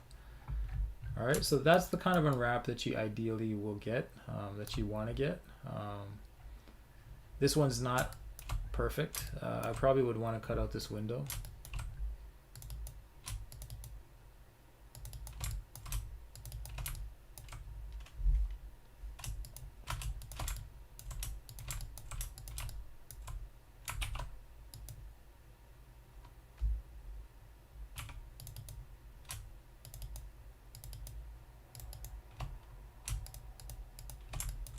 and just unwrap, if I can, just this part, and hopefully it will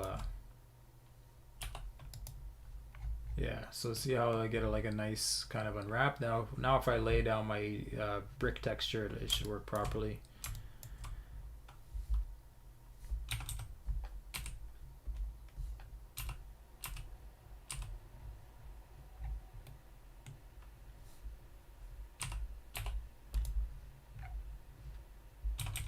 Okay, wherever possible, I just want to get a nice kind of clean unwrap.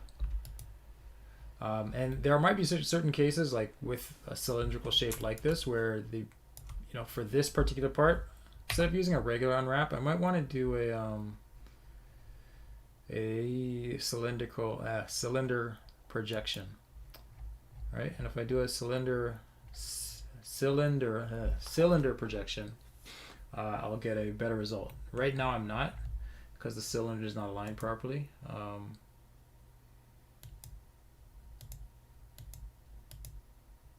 View on poles, align to object.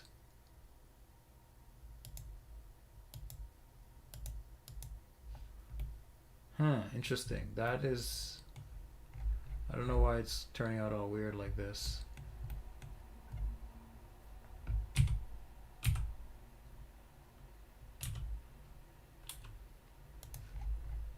Something's going on. This shouldn't have happened like that, so I'll have to figure out why that happened, but generally speaking, this should be a safe way to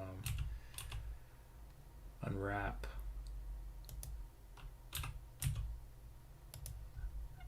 I think, I don't know why that happened, but that's strange.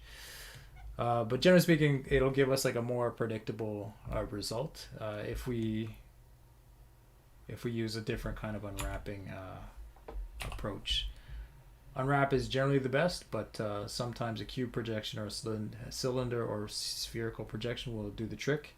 We already talked about project from view, and that's always good in the cases of like flattish looking geometry. All right, so UVs, man. UVs, you really want to kind of... Sorry, can you show me how to add the brick texture? To this? Yeah. So...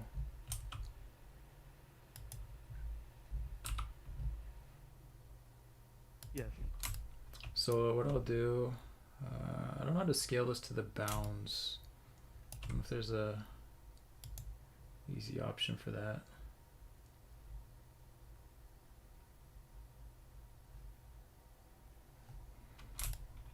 I'll eyeball it. So I'll just kind of get this.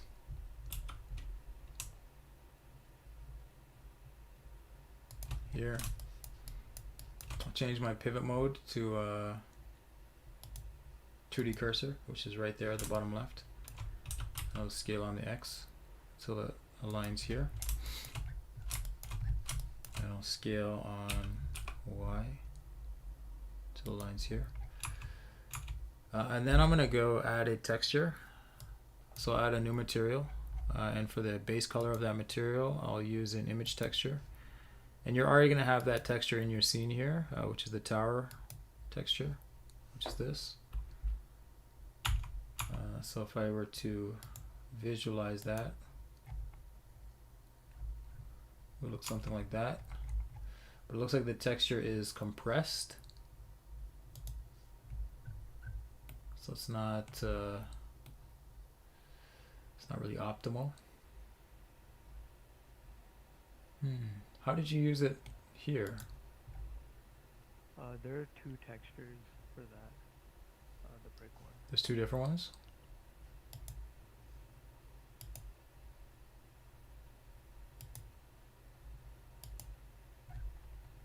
Yeah, there's two different ones. Oh, right. Tower 2. So yeah, I would use something like that, Tower 2. And then, ideally, I would have planned it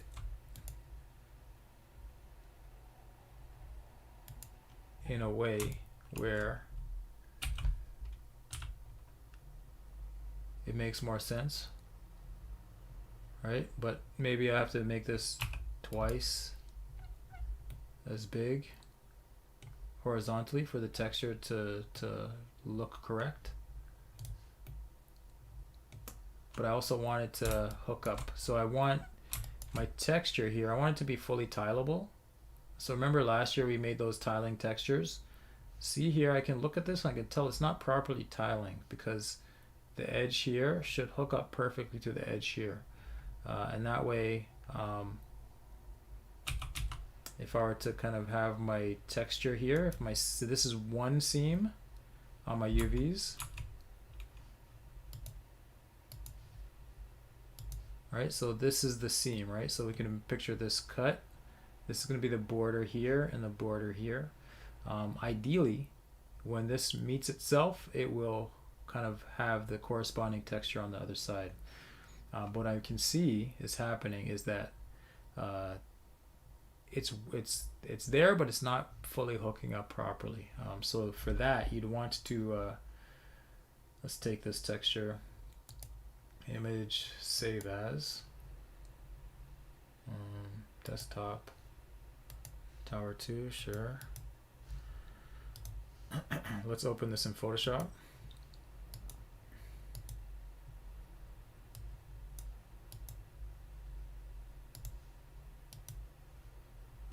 Okay, so we have this. So you need to go into Photoshop and go, let's see how big this image size. So ideally this would also be a kind of a square, the power of 2. So you want this ideally to be like 1024.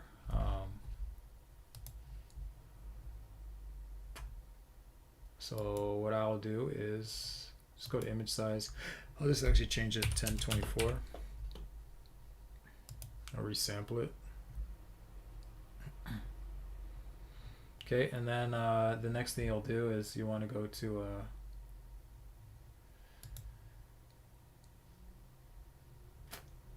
filter, other, offset. We'll offset by half of 1024, which is 512 and 512.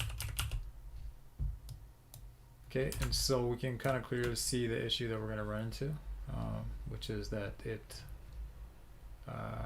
doesn't hook up properly. So we need to make sure that that works.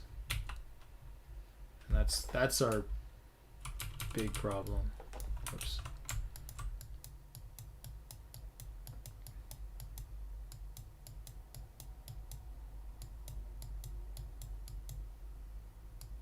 I'm just doing like a kind of quick and dirty version here, but you would want to be more meticulous and just kind of make sure that, you know what, I'm just gonna do that and then select this.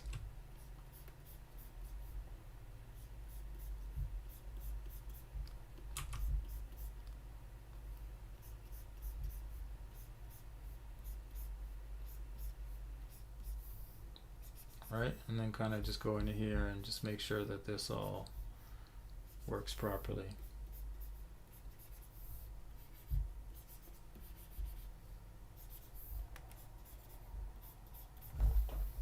Okay, so it really is, if you understood what we did last year with the tiling textures or with the tile sets, everything we did there will serve you now, right? And that's very deliberate, you know. So the hope is that if you really grasped what we did last year, then it will come back and it'll be of value this year.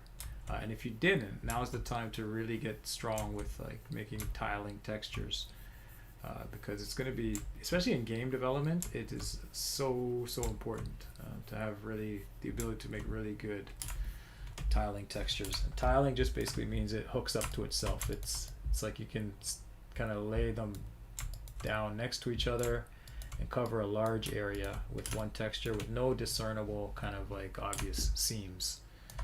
Okay, we kind of have an issue here too as well, vertically.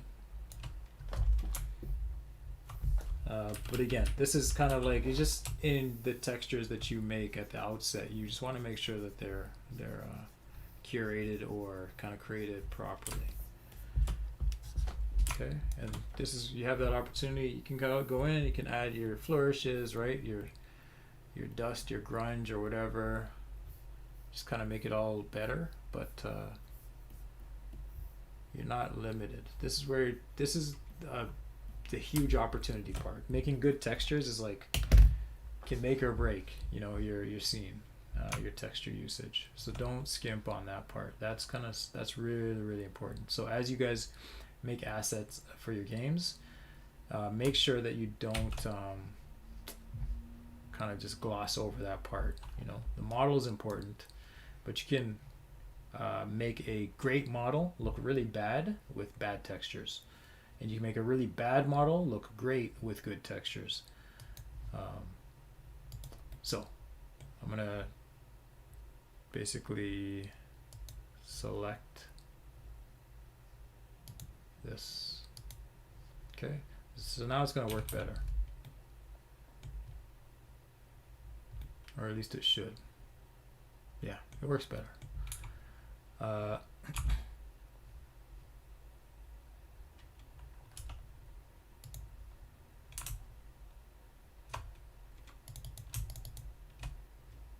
Okay, but I'm just gonna also make it so that it's got a more regular kind of layout. So I can scale this by 2 on the x-axis. So see what it's doing is like in a quarter of the width it's compressing this texture, and then the next quarter of the width is putting that same texture in, and the next quarter is putting the same texture, and then the last quarter it's going to do the same thing.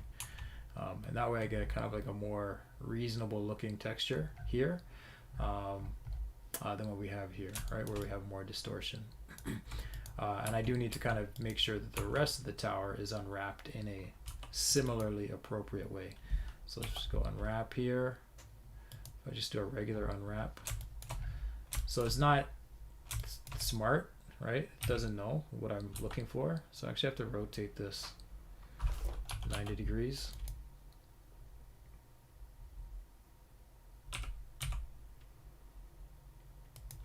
Right, and try to get the similar kind of ratios as I have here.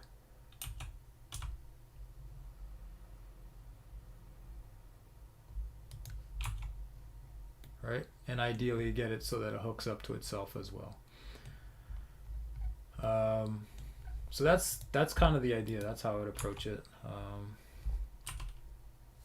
It's nothing really special about it. It's just really kind of like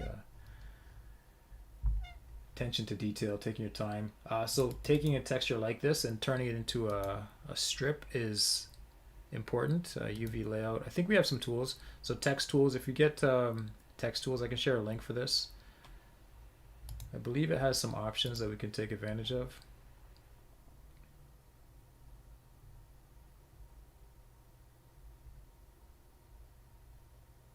Rectify, there we go.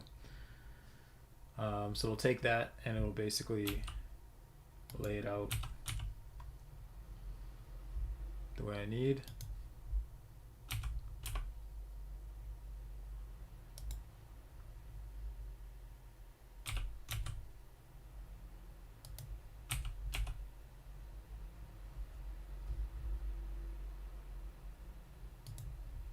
Okay, but that's the idea. Okay, and you want to do that with every different little piece of your tower so that it all has a consistency to it. This part I might want to treat differently because it's kind of not looking great, but generally speaking, that is the idea. Okay. All right, so and then same thing for the trees. You'd want to have like a more customized solution instead of just saying I have a, you know, you don't have to, sorry, you can do it this way, but if you want to have more nuance, if you want to have, instead of a sharp abrupt change, if you want to have like a kind of a clump of snow and then some of the green of the evergreen, you need to kind of handle that through the texturing process versus just changing the material. Okay. All right, guys. So I will move on. But just to kind of speak to this one, I think the composition is great. The modeling could use some work. I think these rocks are fine. These need work in that you want to kind of not have the end-gons. It looks like you can use some modifiers. Yeah, so that's cool. Simple deform, that's great.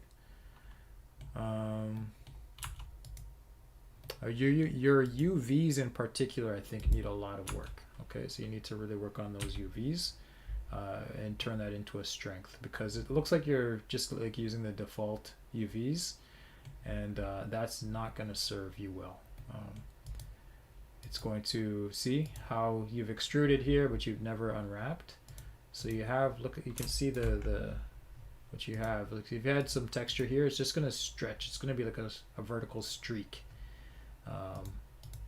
down here, because every part of this image is just sampling that same strip of pixels, right? So you're just going to get like kind of like a streak going vertically there, and just get weird results, right? So that's not something you ever want. Either delete these, right, and don't have them part of your textures, or make sure that you texture them in a certain way. Okay, because you only have UVs for this top part. Okay, so that's my kind of big suggestion for you, is really get strong at unwrapping. Try to understand that process and try to really grasp the relationship between UVs and texture images. Okay, and how to win there. All right, but the composition, like I said, is solid. Modeling is okay, but I think the UVs could use some work.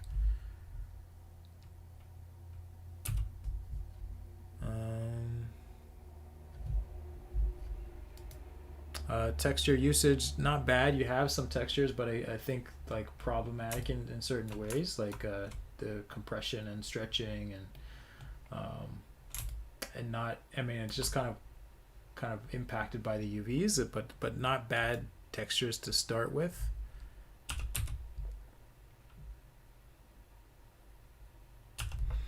And then let's check out your process work.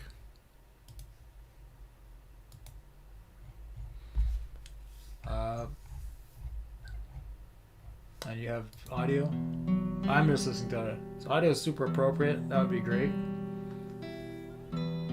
Cool. Nice. Sketches are there. Cool. Yeah, no, I think you're like on the right track. It's just kind of tightening up a few different things here and there. All right.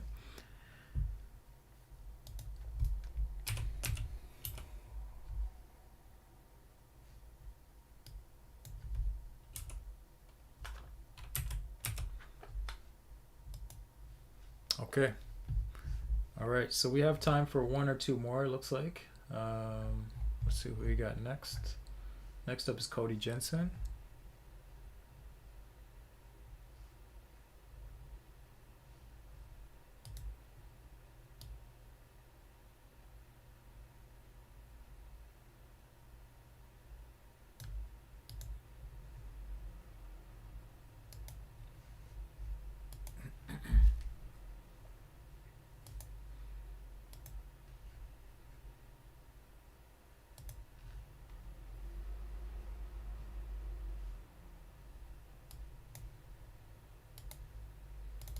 Okay.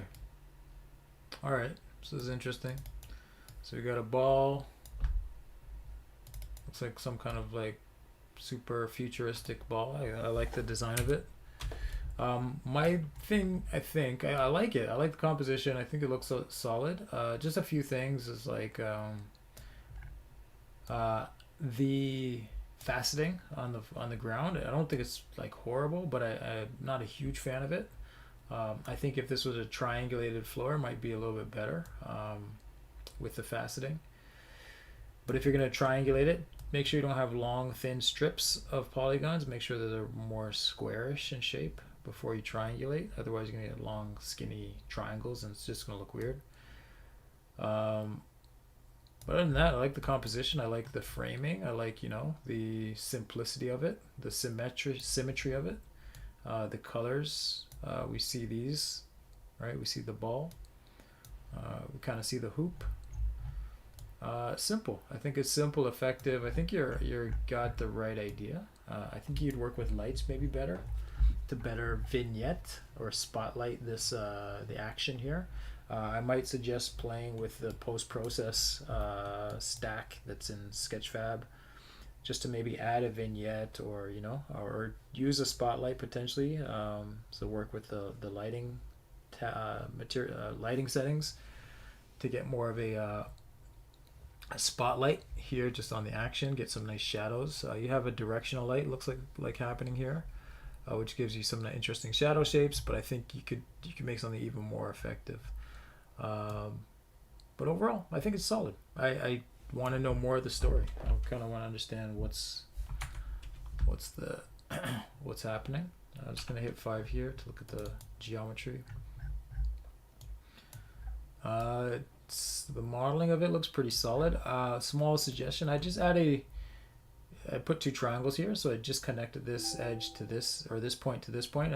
With select each of these vertices and then press J.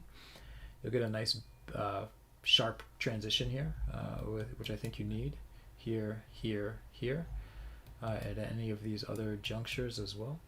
And it looks like same as the previous one. It looks like you're using different materials, which is fine.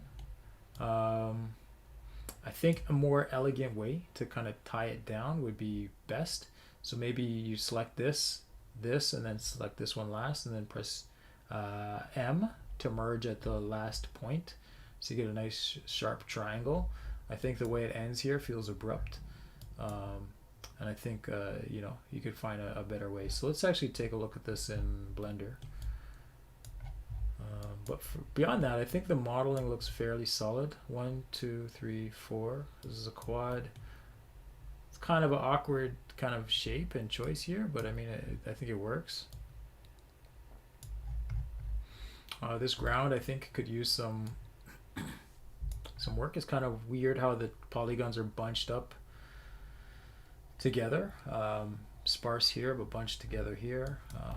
Don't know if that's fully necessary. And I would also caution against the long, skinny quads here. It's not that they're always a problem, but like in this case, I think it's just aesthetically not as pleasing. So I think you could kind of tighten that up. The wall looks good. I think this is all great. Again, I'd probably put just an edge here, just to kind of break that up, so that way you don't run into that problem with like a non-planar quad. You reduce some of the ambiguity.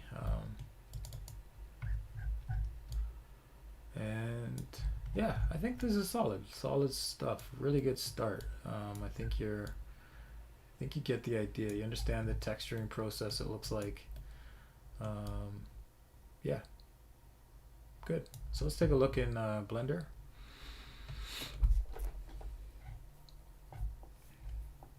Cool. Do we not have a blend file? Oh, so you want to have a blend file there. Let's go to Sketchfab. See if I can download it.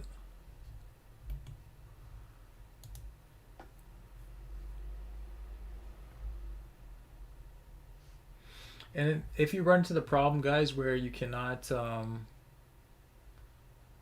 can't upload things to.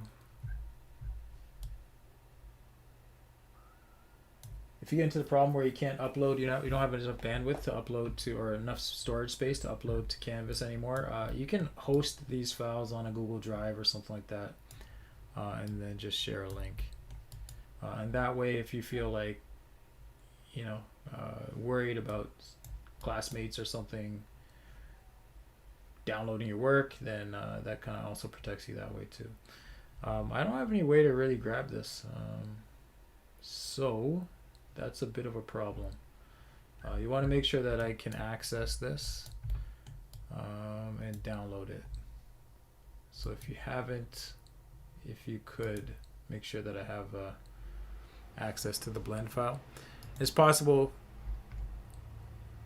Yeah, put it. Just add it now. Yeah, for sure.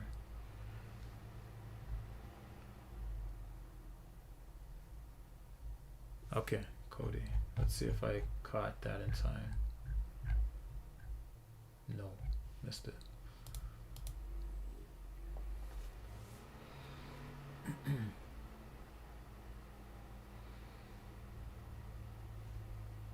Okay.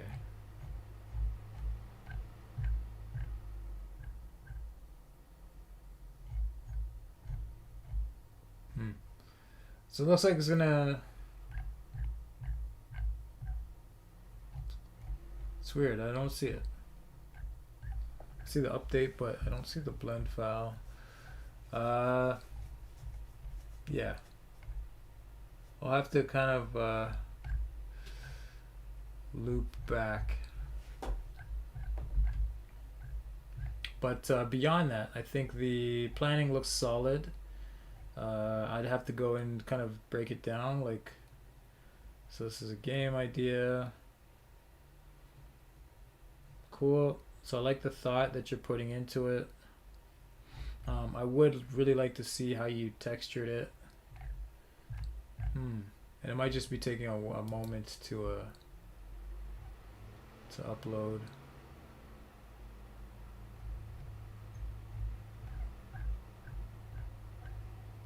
But it's okay. It's okay. What I was gonna say though is, like, let's say we have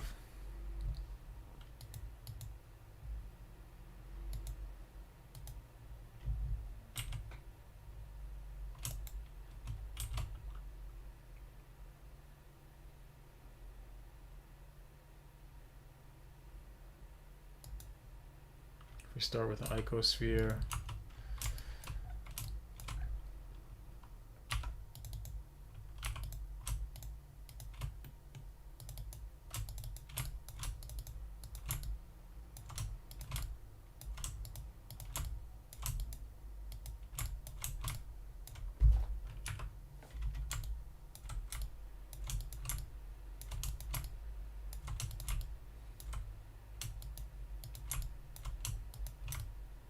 Say we have something like this,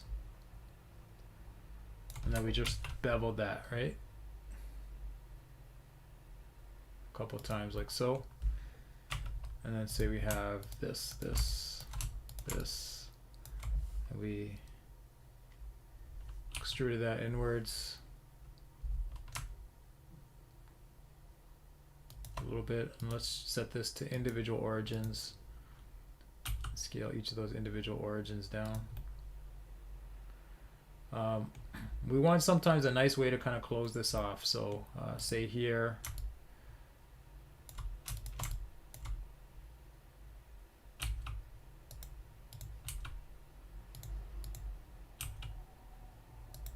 let's back up. I went a little too far.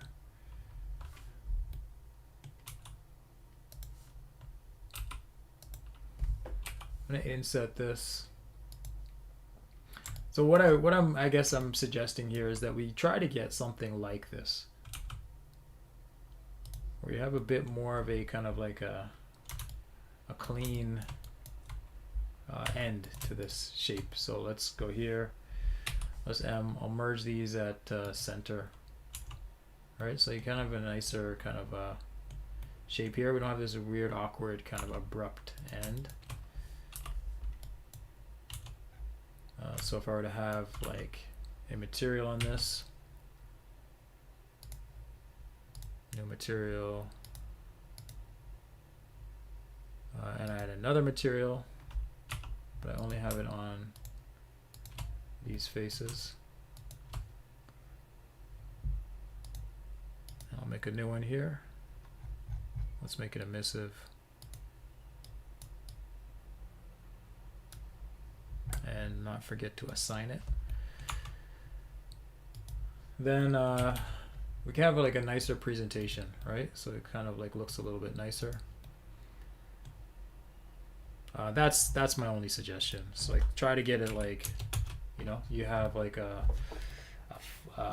very abrupt end. Let's get a nice kind of smooth kind of gradation, like a tapering of that shape. It's a design choice, but I think it is a more visually appealing design choice.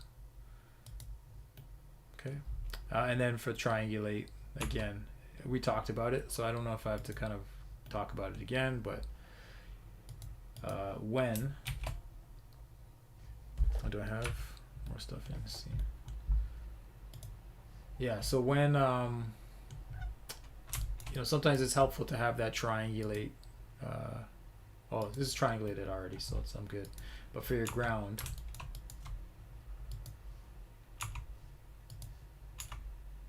again, I will subdivide.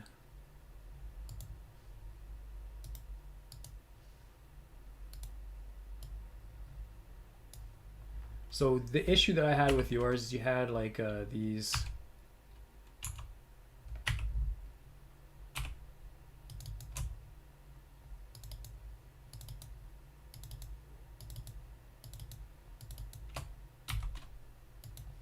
You had these like long, slim polygons, right? And kind of like you had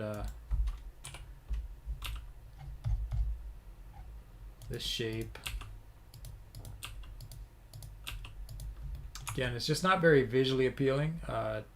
It's maybe subjective, but I think it's not as visually appealing as it could be. A couple ways to fix that. You can add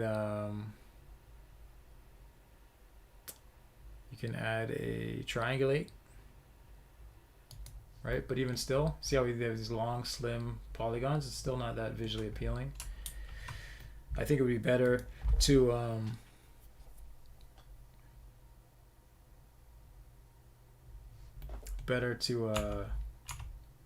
to kind of reduce, maybe get rid of some of these edges or add in a few more edges in strategic spots. So you start with like more of a squarish shape. Barring that, what you could also do is this works sometimes, but you could try a remesh.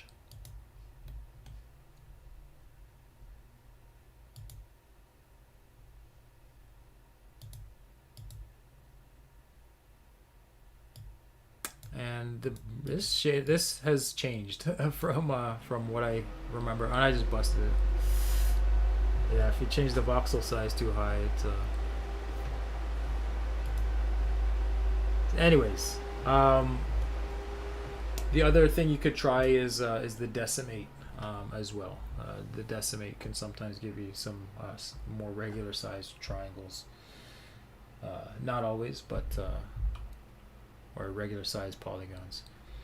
The other option would be to add in some edge loops and just to kind of get it a little bit more uniform overall. I'm going to close this.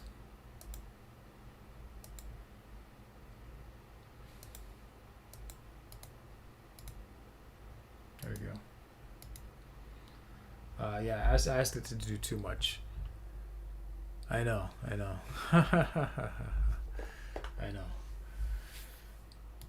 Okay, so yeah, I think overall solid work. I think, you know, some opportunities for improvement, but really good solid base.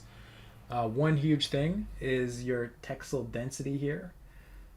Oh, it looks like it was texture. It might have been texture.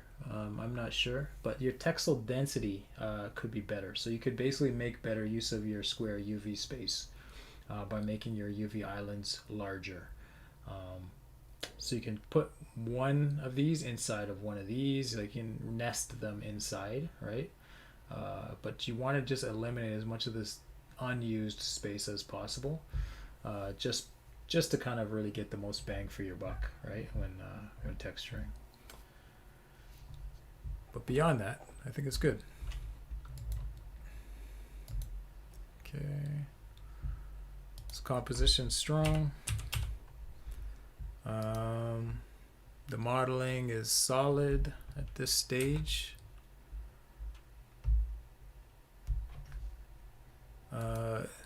Texturing is also pretty solid. Just the UV space, I think usage could be better.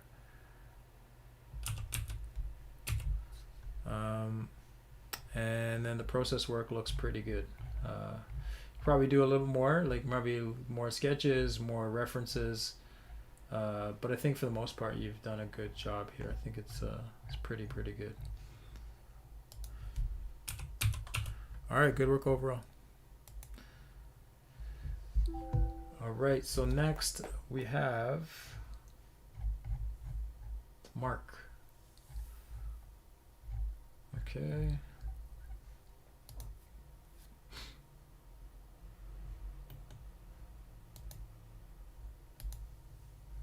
And it looks like now I have to do this.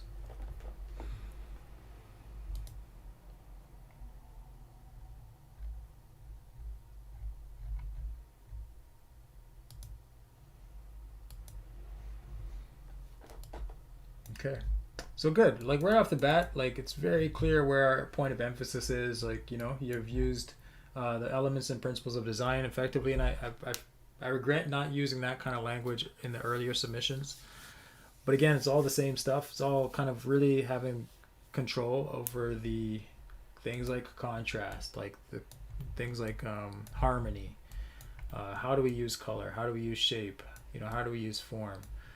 So I would say like you're doing a good job of emphasizing this flower, you know, through the use of color contrast, you know, and value contrast. So this is definitely kind of like the first read. I think it's not as effective as it could be for a couple of reasons. I think this pink is so unique.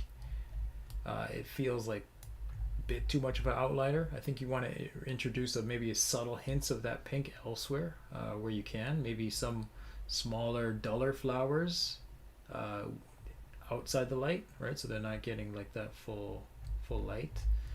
I think the size of the flower is a little strange relative to the trees. I think that's something that you could kind of work on.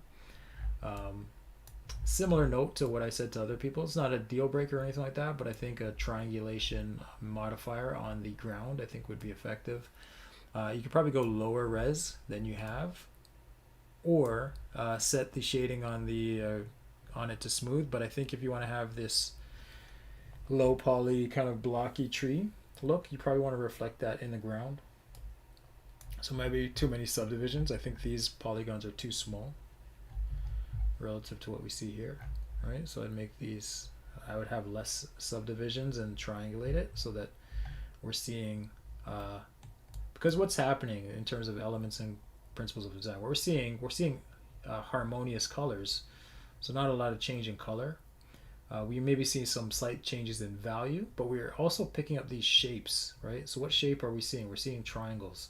So we're seeing harmony in terms of these triangular shapes, right? So everything is triangular. And then we get these squares here, and it feels a little different, right? And not quite as visually appealing, again, like I said. So I think triangles would be effective, and the grass here is triangles. So there's like a motif that you have here that you could lean further into, and that's kind of what I would suggest.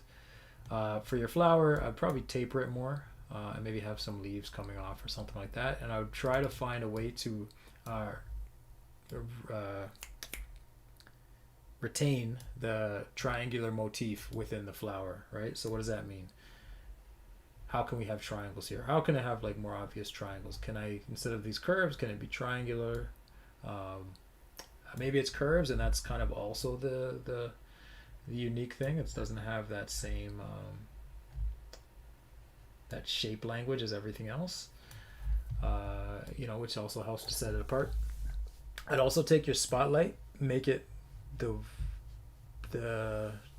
cone of the spotlight bigger, and then have a smooth fall off on that spotlight as well, so that you get a more subtle gradation from non-lit to lit.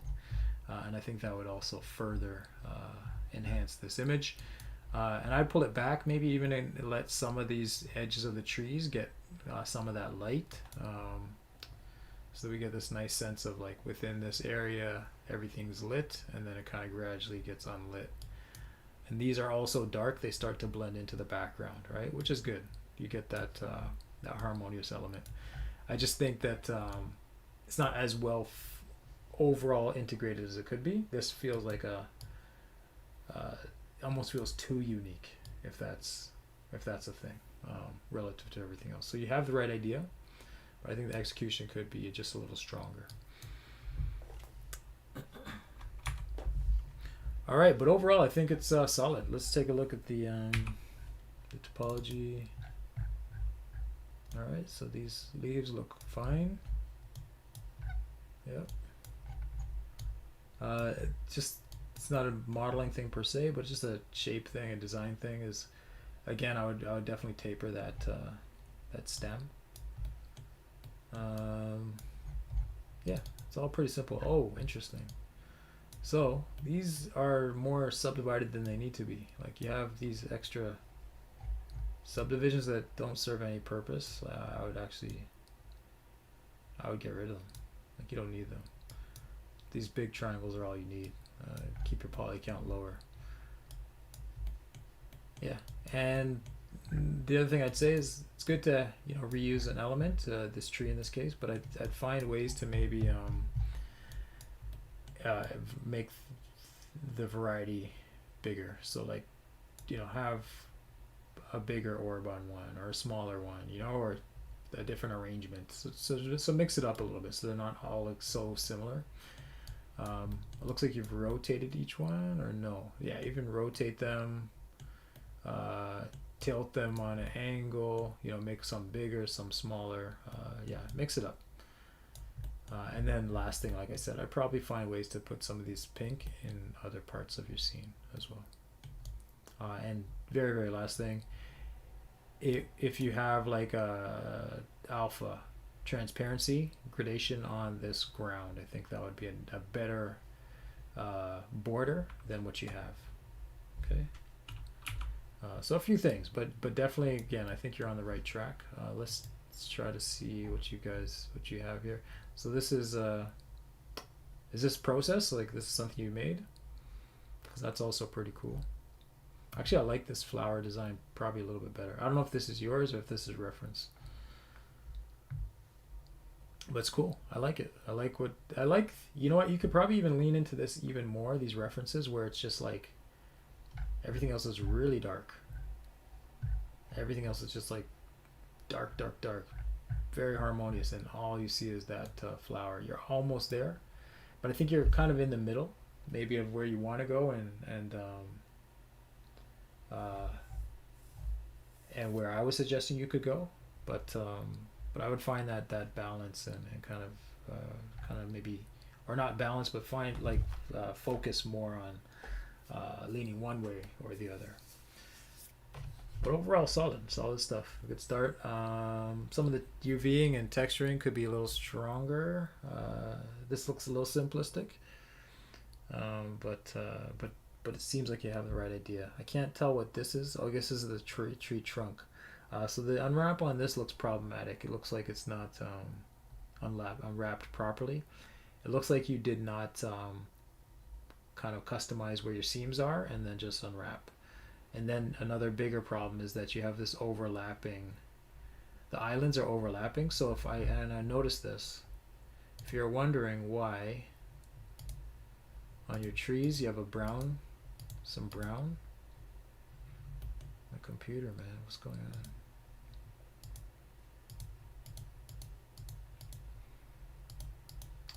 Interesting. Okay, let's do it in here. The computer is failing me. Holy. Wow.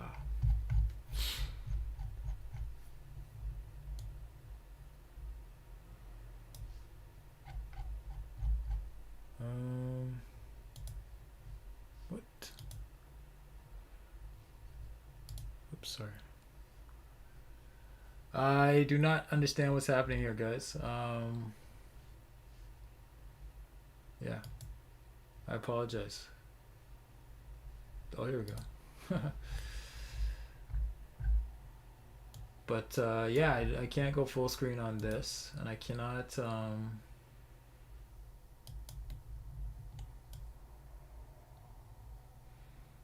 Yeah, I can't seem to figure this out. I apologize, guys. Oh, there we go.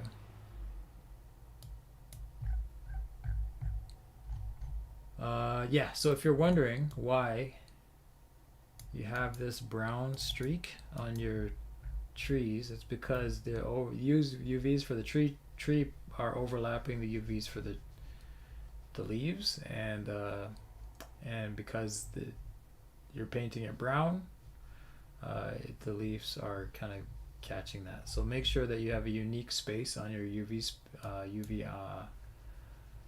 in your unique space for your UV islands in your UV space for the different elements in your scene. Okay. All right. So that's my feedback for you. And I think that's going to bring us to the end here, guys. I apologize we didn't get through more, but hopefully this has been helpful. Hopefully you paid attention, and you've been able to kind of learn from your classmates and kind of see what sorry, This video is guys, something's going on with my computer, and I apologize. I think I don't know what happened to our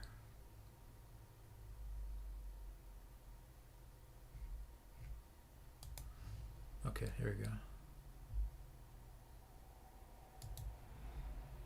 Okay, yeah, so we're gonna wrap here, guys. And I apologize for all the stuff here, but yeah, next week we're gonna get into rigging. I will do my best to get through as many of the other dioramas as possible, and like I said, I'd like to record the process so that you guys can kind of see my thought process and kind of why I say what I say, and then and kind of learn from that and kind of implement those changes into your next submissions, especially for your games.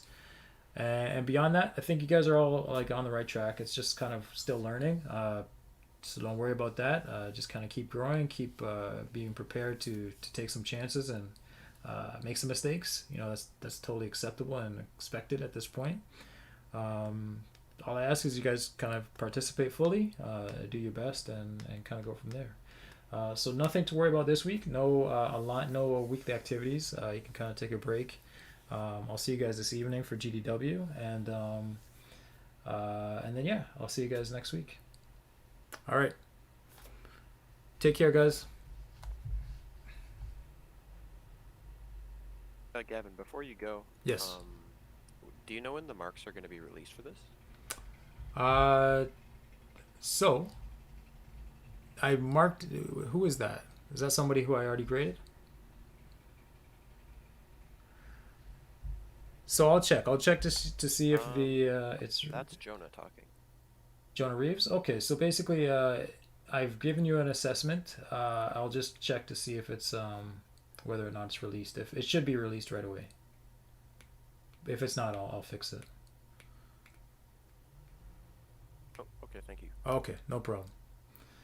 All right, everybody. I will see you guys next time. I'm gonna close down my stream and I'll jump back into the Google Meet momentarily, and then and say goodbye in there.